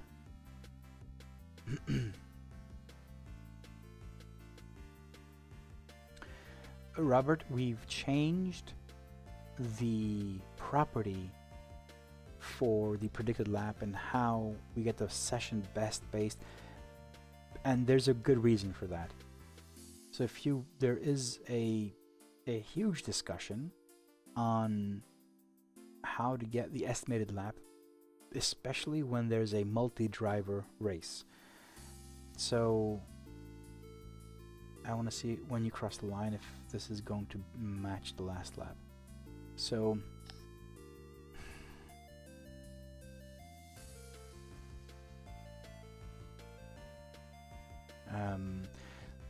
crossing line 131, 169, 131, 159. So the estimation works perfectly. Okay, so this estimation is actually great. So this number here actually estimates perfectly. But this isn't live update. So the problem, let me just rephrase because I've discussed this so many times. The problem is when in a multi-driver race, if you go in the car and you do the fastest lap, and then I jump in the car, it will never show me estimated lap time for me because estimated lap time was only based on the fastest lap. Okay? That's how it always works. So your estimated lap time will always be on the fastest lap. That's how it always works. That's how you get the estimated lap time. The problem is, if I didn't do the fastest lap in the car and someone else did, then estimated lap would not work for me as a driver. And that was a problem because you're a fast driver. You go in, you do like a 130. And then I jump in and I do 134s because I'm not as fast as you. I would never be able to see the estimated lap time unless I do a 129. And that didn't work. So with Nicolas from SimHub, we basically, he came up with the idea of creating a function that uses historic data from SimHub itself. So it works no matter who made the best lap time. And that works really well. So you can see this thing actually is perfect. It works great. But that obviously has created an issue with the delta, and that's what I want to see. So the estimated lap time is working perfectly. And SimHub based, I'm returning SimHub based session based estimate lap time. And if there's an all-time based, do that. Good. These things are working, but the delta isn't. And the funny thing is, okay, this is funny. It's funny. Look at this. Minus 110. 0.76 is going to go to yellow. Oh, it's 30. This is actually working really well. This formula is working really well. Why isn't it showing here? Now it's plus 60. It's yellow. Minus purple. Why isn't it updating? This is the formula that feeds that. No way. No way! That's the problem. It's not freezing. This thing is not going away. Holy shit. Mother of bugs. LDR alert delay, delta review. Delta review delay. What the hell?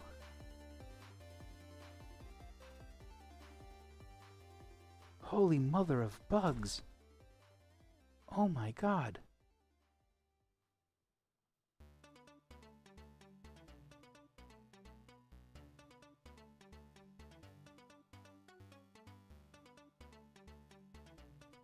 What the hell?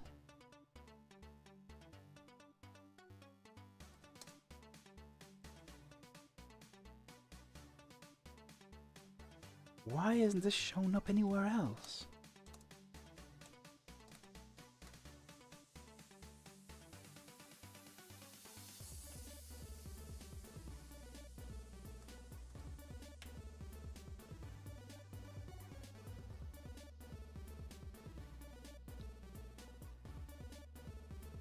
Why has this never shown up anywhere else? What the hell?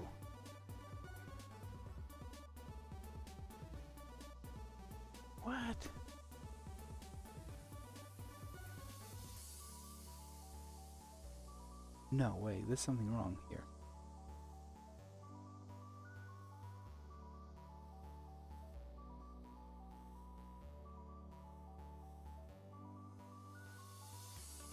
What the hell is going on? This is beyond. Status and delay. Oh, wait. Oh, okay.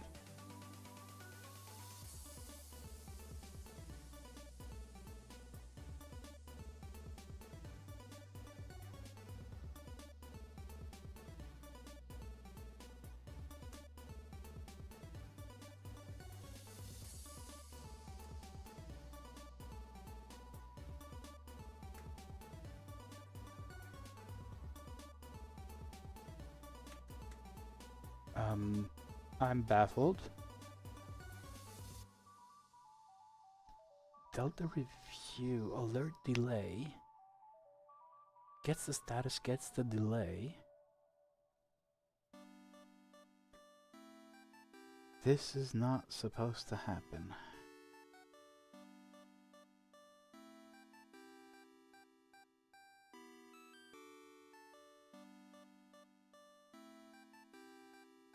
Tiago, it is a great idea.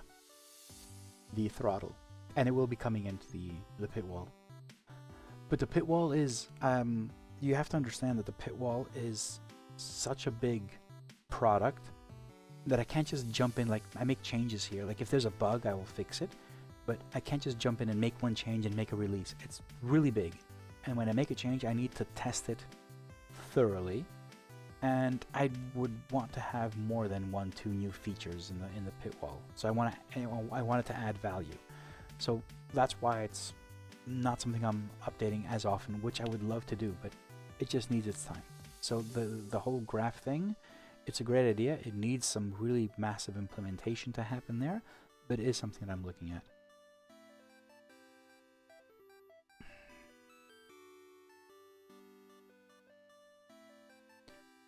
Alright, this is weird. I don't need to do that. Alert delay function is returning 1.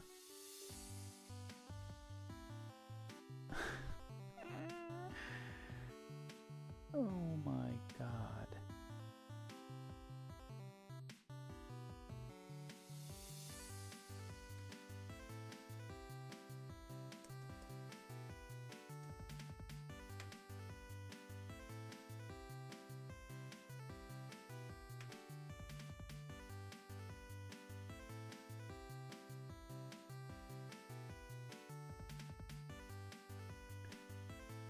Does it work now, Robert? Does it work now? It does work now.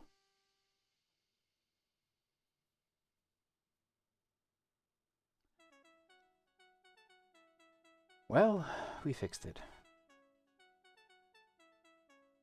I wanted to cross the line, and then I'll consider this bug fixed.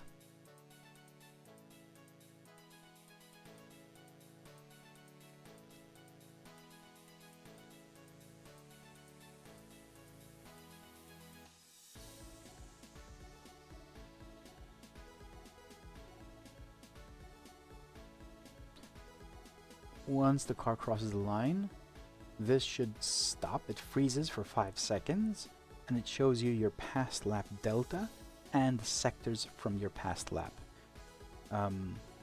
This is the alert delay. You can change it on or off, and you can change the delay as well. So you'll see now, this is actually correct. And it'll freeze. It's not showing you, actually no, it's 0. That's perfectly fine. No, that's perfectly fine. Alright, it's working. It is working now.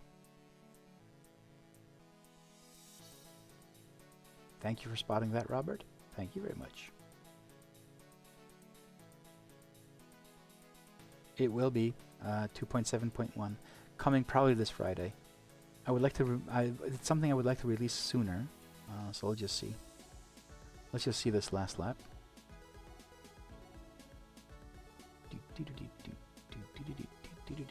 Any other problems you've spotted with LMU? Please let me know.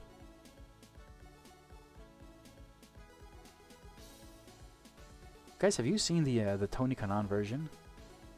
The Tony Kanaan edition? I think it's beautiful. Look at it. It's not working because I have to update it, but no, this wasn't the delay function. This was not. I have delays. No, not delays. You can't actually use a delay as you would think. This is not a delay. This just uses time, and it counts the time from the moment it appears to whatever you have it, and it goes away. So it's a bit linear there. So it'll show it. Boom, show you last lap time, 460, 460, everything's working, purple sector, yellow, yellow, and then it goes away.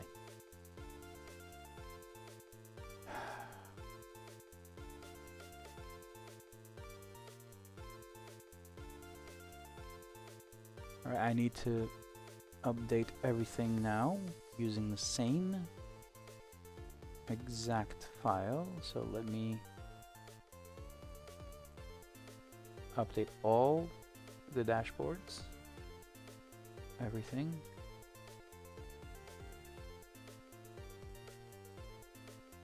I'm glad I fixed that. That actually was a bug.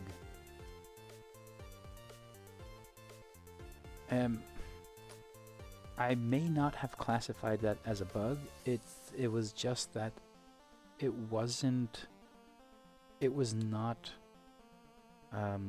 looking for LMU. It was looking for R factor 2. And you know, when I updated everything for LMU, I had to go and find any reference to R factor 2. I added the reference to LMU. Well, I obviously missed a spot.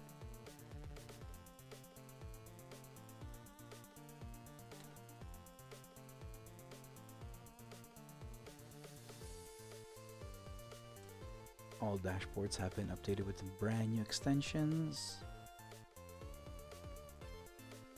Track segments. Do that. Alright. I really like the new TK version. Oh, Bruno, I'm not putting a delay. So delays don't work in SimHub because everything works linearly. So you can't actually put a delay on something because it freezes.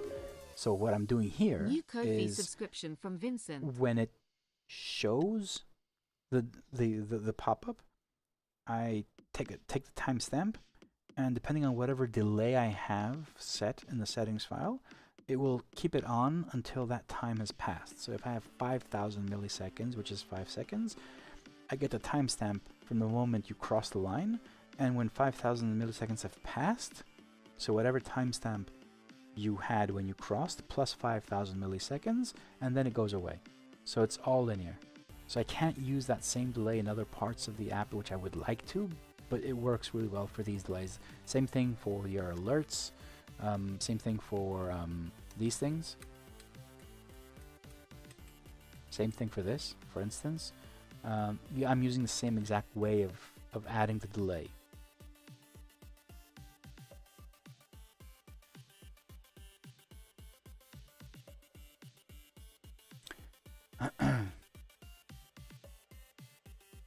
No, Jeff, it doesn't help because it has a different declaration. So RF2 and LMU are two different things. So what I need to do is, what I did, and I obviously missed a spot, is anywhere that I'm referencing R factor 2, I had to add if the game is R factor 2 or LMU, because they're using the exact same API, the same exact properties. So if it worked in RF2, it'll work for LMU.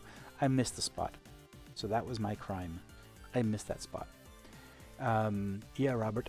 This version of the dashboard, the TK version with these colors, I had to. This was done with TK, right? It's not something I made for him. In fact, the previous version, the one that wasn't released publicly, had a different color scheme, but I kind of never liked that color scheme. It was too yellow, and you know, TK's color brand is the Brazilian flag, so I moved things around, and you know, colors, the theme and everything for this specific dash, and I basically just sent it off to him, and he responded immediately, and he was trackside with McLaren. And he was just, you know, our feedback was like, you know, I don't like that. Yep, I updated it. Screenshot. He comes back. That's not right. So this is literally a dashboard that was designed with TK. This specific colorway. Also remove the ignition off because he didn't like it, so it doesn't have the ignition off now as a default setting. All right. So if you're using this dashboard, and have 0 settings on it, 0 settings. See this ignition off? This is my setting. But if you didn't have any settings, it wouldn't have the ignition off. So if you want to use the dashboard the exact same way as TK uses it, as you can see him on streams and everything, just download, install it, remove any settings that you have custom on it, and this will be the exact same dashboard that he's using on his rig as of yesterday as well, because I spoke to his guy that does all the tech stuff and we installed it and it's on his rig. So his stream yesterday was using this specific version. In fact, it was this specific version because I sent him this version before I even released it.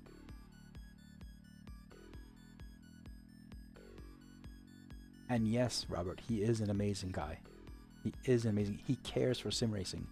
He cares a lot more than others do.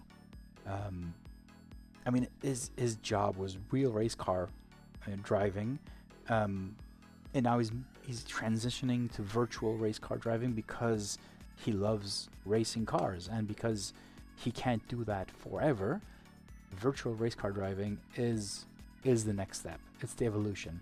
So he's really passionate about it, and just spending just a little time with him, you'd realize how much he loves virtual racing as well.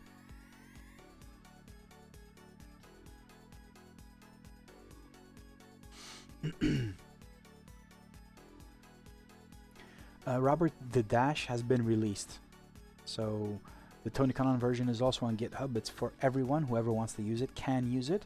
It has a different, so main differences are color scheme. The default settings for this are tuned for TK. So we spent like over an hour on a call just tweaking every single option on the dash. So from delays to time delays to what modules exist here. So the modules that you can see on this dashboard, like for A, go away. The track map, track opponents, class opponents, lap times, sectors. He decided he wanted those on the left, and on the right, lap time sectors. Sorry, I'm being an ass now. These are my settings. If I didn't have any settings installed, you would see the ones that he decided to add. Yeah, I'm sorry. But anyway, this is available for everyone. If you want to use it, you can download it for free or become a member and support this project, and we can do more stuff together, even better. And now that I'm looking at LMU, it says dry null, and I don't want to show that. Let's see if I can fix it really quick. This is the story of my life.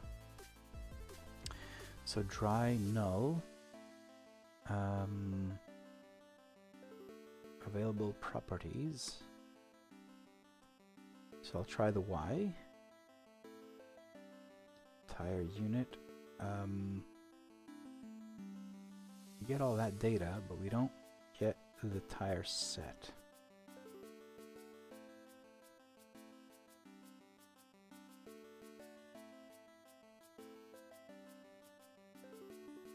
No, we don't. And I'll try it with an I, because both of them deliver information. Front tire compound, rear tire compound, there's 0. Tire multi. Alright, let's see what I'm actually using here. And see if it's correct or not.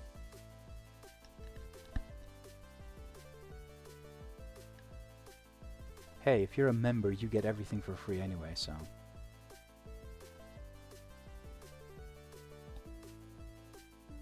Not for free. Did I say free? You get everything before everyone else does, so. That's it.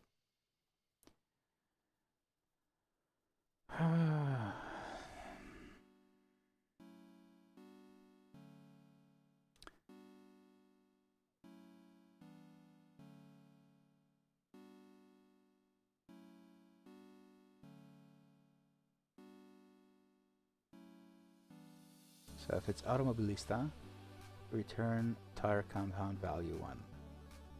If it's F1, get tire compound and the lap age. Else, if it's wet, get current tire set, dry and wet. So right now we're doing this. So current tire set, and it's returning nothing.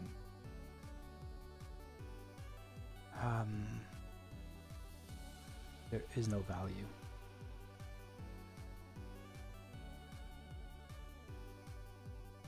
But it does say dry, but that's only because I've put it there. We don't have anything, right? An LMU.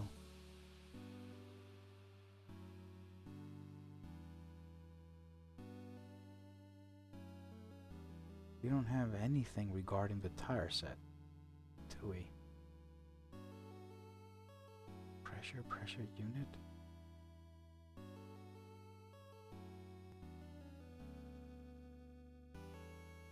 Oh shit, I should end the stream. It's too late. It's very late. But we don't have tire set information. End front tire compound index 0. The hell does that mean? Tire load, tire malt.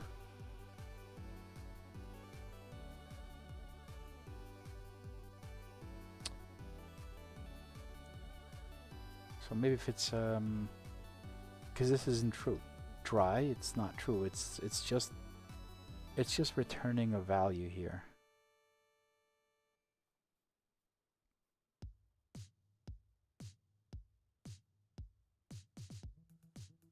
It's going in the else and doing that. So maybe I should just have something that says if it's LMU, it doesn't show that at all. Or else it doesn't make sense, does it? Does anyone know if we have tire compound information?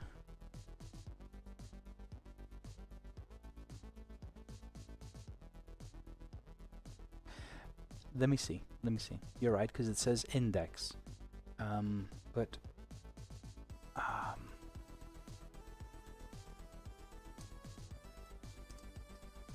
let me see if this is like a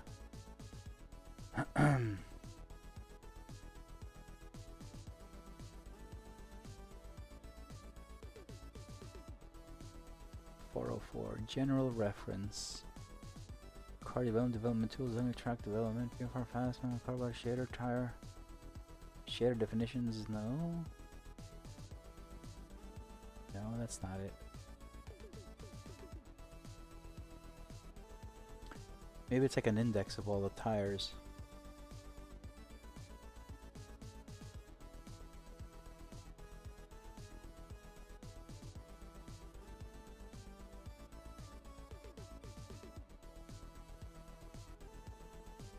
Tire database. I don't know. If I go raw data and raw data tire database force feedback physics. Physics guessing, really? I don't want that.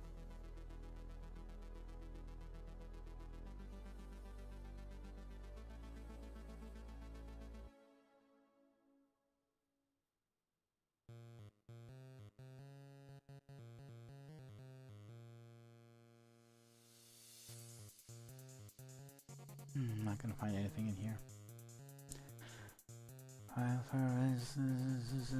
Status, it doesn't show anything. I'm trying to find information. RF2 tire database. So right now the only thing I have is the tire compound index 0. If I Google this,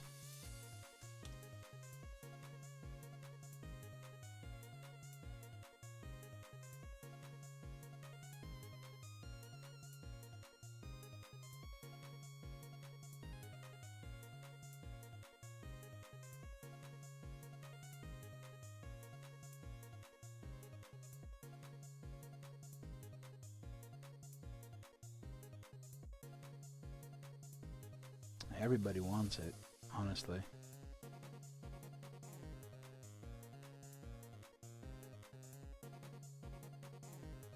Oh, okay.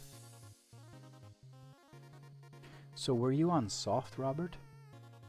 0 soft, medium, hard, and wet. Were you on soft? I can fix it.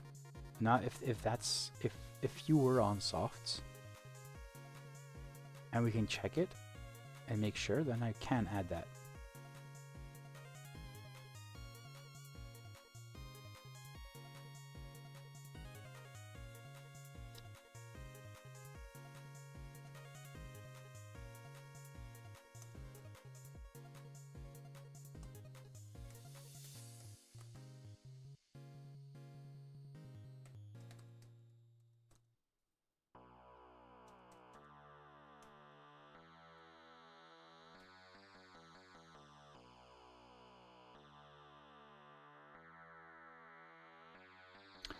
Yeah, it won't go kaboom, that's for sure. It'll be fine, I guess. If it doesn't work, it doesn't work.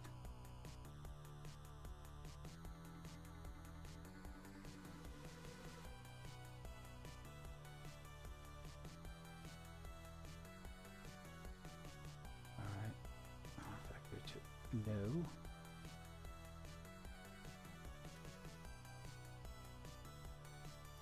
So I'm going to do it for R factor 2 as well, and LMU.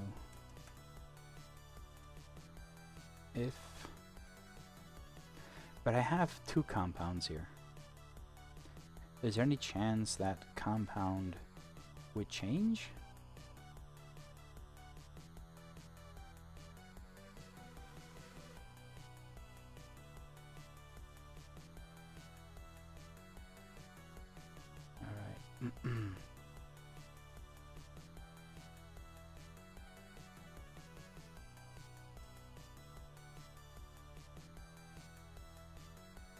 So if it's 0, return dry.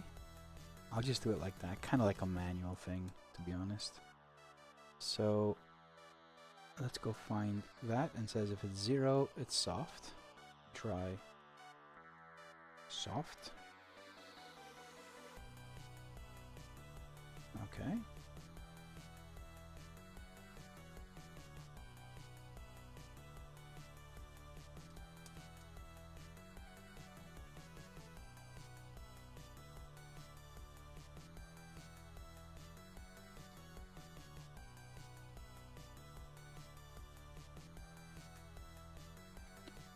Okay, this is probably going to go kaboom right now because I can't code in here.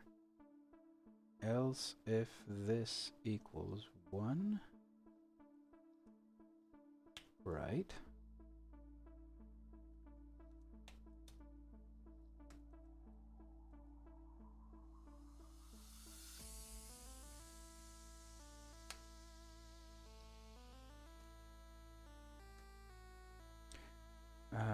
Return dry medium.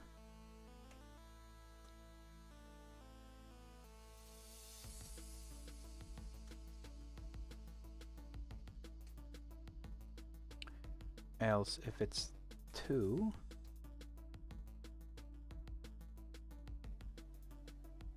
it's hard. And 3 is wet. Dry, hard. So if it's 1, 0, 1, 2, otherwise it's just wet.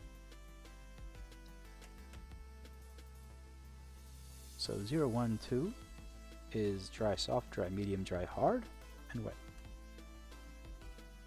And if it's anything else, it'll work because this is for other games. This, of course, means that I need to do this for every. So I'm gonna abstract that into the settings file. Oh, dry, soft. There it is. Robert, do you think I need to say dry? Could I just have, instead of dry, wet, just have soft, medium, hard? I mean, it kind of implies. So just have soft, medium, hard, and wet. Instead of redesigning this little box, basically. Soft. Simple.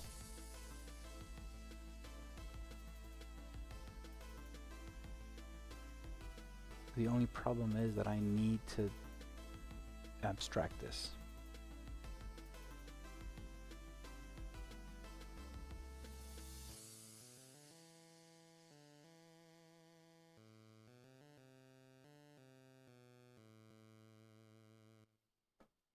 Let me do it now. Let me do it now, and then I'll go to bed.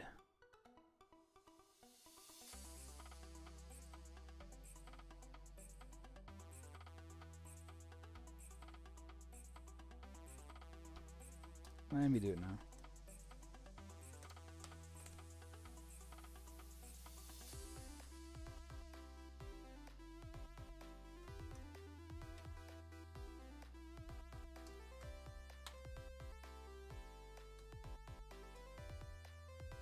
Alright, I'm going to take this entire thing and abstract it into a function.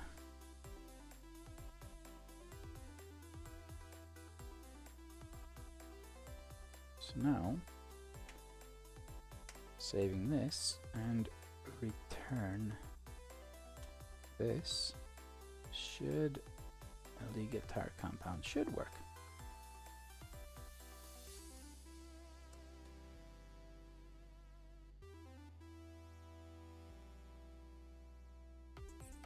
Oh, yeah. That's not gonna work.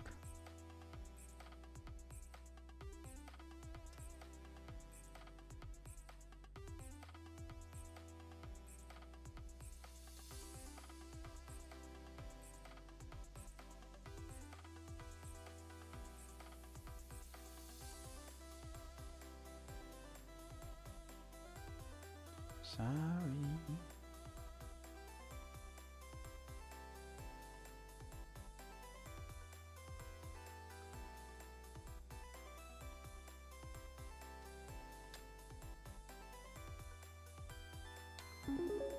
New Ko-fi subscription from Damien.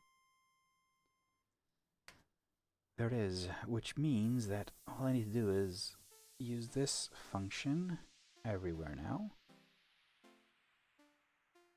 Well, everywhere is basically it's simple as that.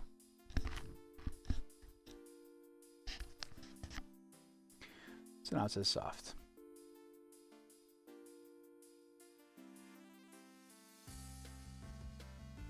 Yeah, I mean it's soft, medium, hard, and wet now.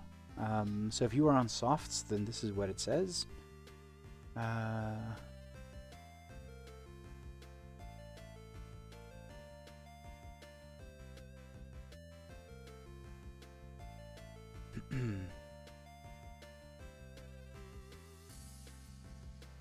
All right then. Okay, so this will be in 2.7.1. This change here.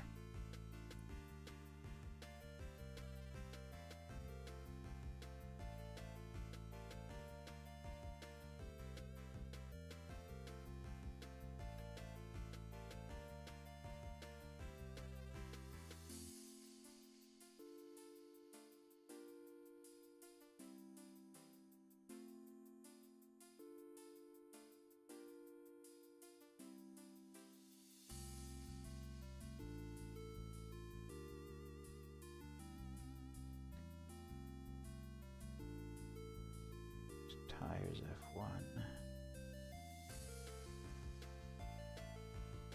Guitar temp color.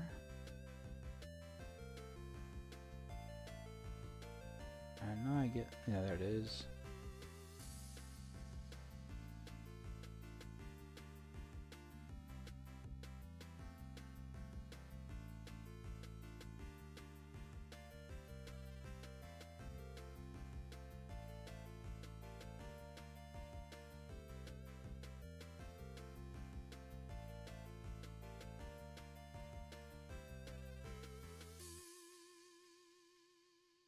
Okay, I think it's okay. So I'm looking for, I know Automobilista. Else if, let's fix that. So we can do F1. And now we can do R factor and LMU. And for everything else. Okay. Save that.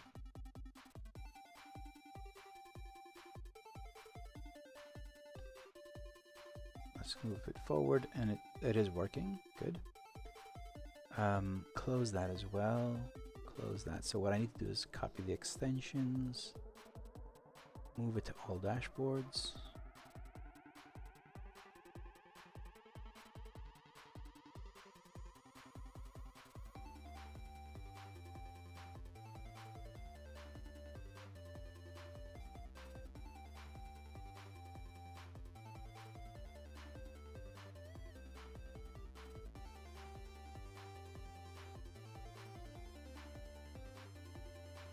Just copying the code everywhere now.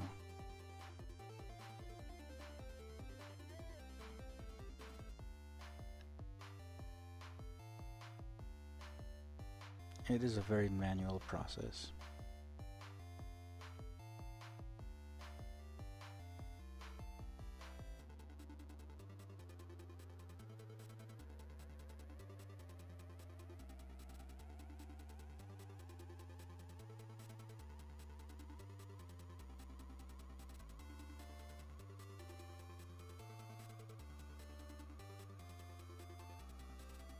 And now I need to also copy the MFM, because that also has a change. And this only goes in curved, TK edition,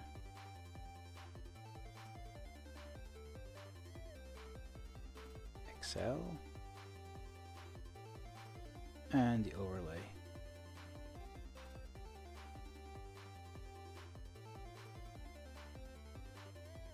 We should be good with these updates.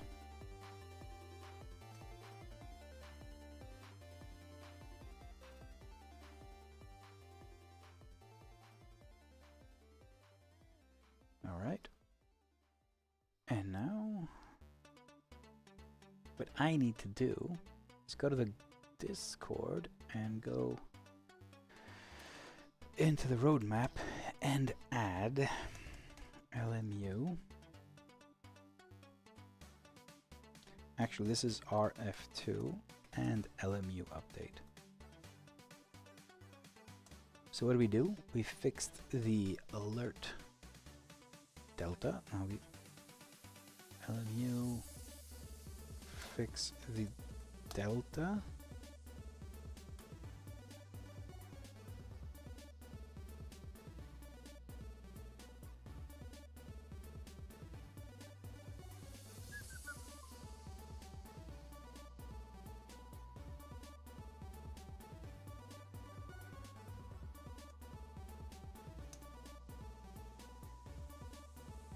And a fixed the tire compound.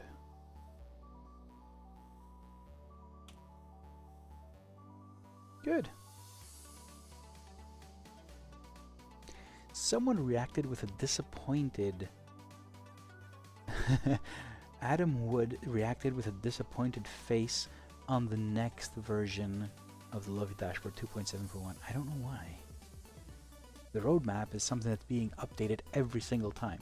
Like now I'm adding it. What's going into the next version so you guys can know. So if he was disappointed because it was just an Ascher fix and he didn't see anything else, well, I'm sorry to disappoint him. There will be more stuff.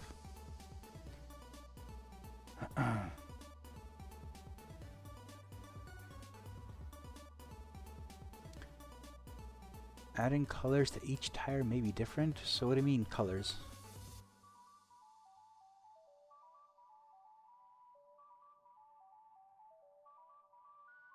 Oh, you mean... Oh yeah, we could do that. We could possibly do that. But then the problem is, if they add one more, what happens? So how do we manage that? That is my problem. And that's probably why I wouldn't do it right now.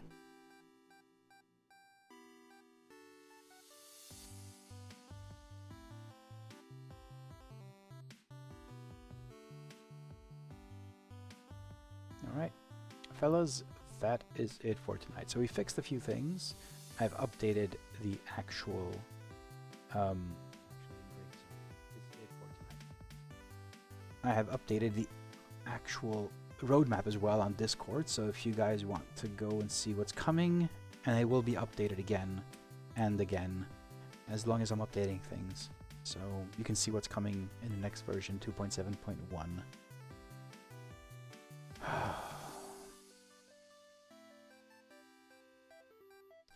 Yeah, I find that spot, I don't care if it's got a color, honestly. It's fine. Like, I can see it. And Formula 1 also has laps as well, so you know how many laps you've done on the tires. So I would just leave it as is. I wouldn't put any more color on the dash there. I don't think it won't, like, it's not, okay. So you don't really need it. And what I mean is, the lovely dashboard is made to be glanceable. So as you're driving, you know, going around, you can just look at something and you see it. Your tire data, it doesn't really need to show you like red, yellow, or white if it's, you know, soft, medium, or hard. Because if you want to see the data, it's right there. Color, you would use color for something that you need to, like, you know, really quick glance and see. So it's not something critical. When you're going into the pits or coming out of the pits or whatever, you can see what tire you got. It's there. But it's not really, it doesn't need to be critical, like glanceable, like something that'll change immediately. It's there. So I wouldn't add that level of information for the tire, because it's something that I don't think would make a big difference. In fact, it might just add up and not confuse, but it's extra information that actually doesn't add. It's not critical, basically. That's all I'm saying. The thing is, we can do it. I just don't think we would. It's a good idea. No. You can see all the colors you want. You can see all the colors you want. I don't care.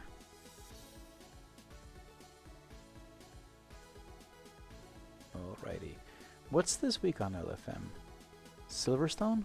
Silverstone, okay. I can do Silverstone. I'll do Silverstone on Thursday. Yeet.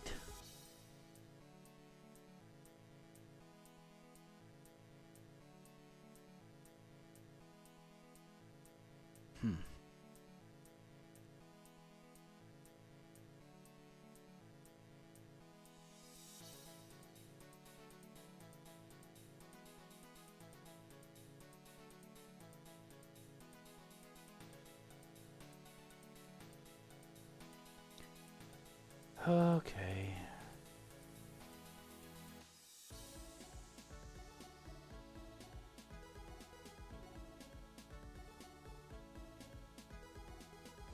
I'm done for tonight.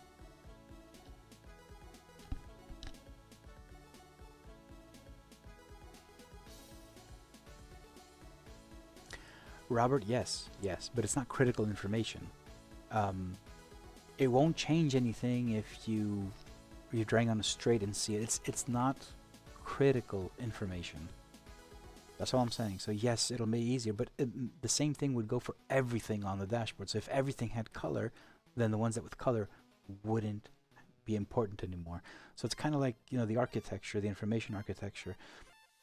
What's more important? And having the tires in red isn't like when you have everything else.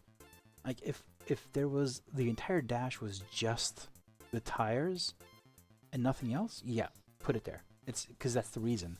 But right now, this lives symbiotically with everything else. So that is not as important as your gear, as your lap time, as your settings for the car. So you're driving and you're on a turn and you might want to see the traction control is up or down. So it has blue color. Anything blue is traction control. So adding that, I think, like, it's not something I will do. It's not something, because it doesn't affect the criticality of the actual information.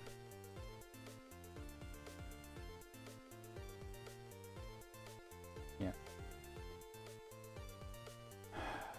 No, it's I hear everything. It's just that at some point, like, I don't know how to explain it, but there is a concept and a general, umbrella idea in this madness. So you can see, like, the Lovey dashboard, it's got a million things, but it's not randomly designed. Like, everything I put in there has been designed first, and then I add it in there.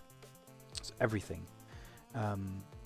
So the tires, again, we put the information there, but the information, it's just something that won't make a difference if you're battling with someone.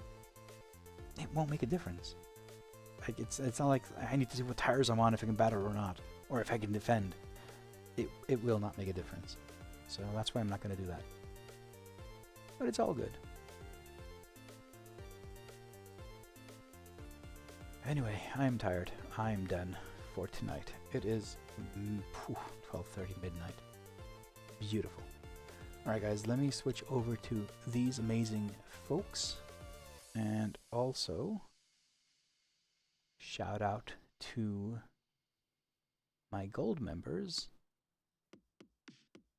And say a huge thank you to Anthony Hall, Augustine Martin, Alex Lucha, Brandon Honnell, John Hart, Claudio Farfara, Cody Forrest, Corey Wise, Dan Westerman, Daniel Newman, Enrique Castillo, Brian Speracos, Graham Bapty Wright, Jeff King, Iñaki Duranonas, Alan Suzanne, Jason Rivera, Jens Bauer, Jared Davis, Stefan Malfier, Kieran Lowe, Chris Rollins, Marianne Christel, Mark Long, Michael Pagliaro, Patty Falconer, Brad Jackson, Punk 2K2, Robert Robles, Rita Brulman, Juan Rodriguez, Sean Reed, Simon Tunin, Hagobats, Josh Fulton, Tobias Hoth, William Martin, Mark Worthington, and Mark Gale. Thank you very much for supporting me, going over and beyond, and becoming gold members. You rock. You rock, along with everyone else that's joining us as pro members and as starter members. Thank you very much, everyone, for the support. Yeah, this is what it's about. This is what it's about. The sim racing community is amazing, and you are a huge part of it, and hopefully I am as well. Yeah, that's pretty much it. I will be streaming tomorrow as well. Probably going to be doing another Chill Chat and Dev session, and Thursday going to be racing. I'm really looking forward to running the Greywolf, so stick around this week and you'll see it in action as well. Thank you very much for joining. I will see you guys tomorrow. Bye.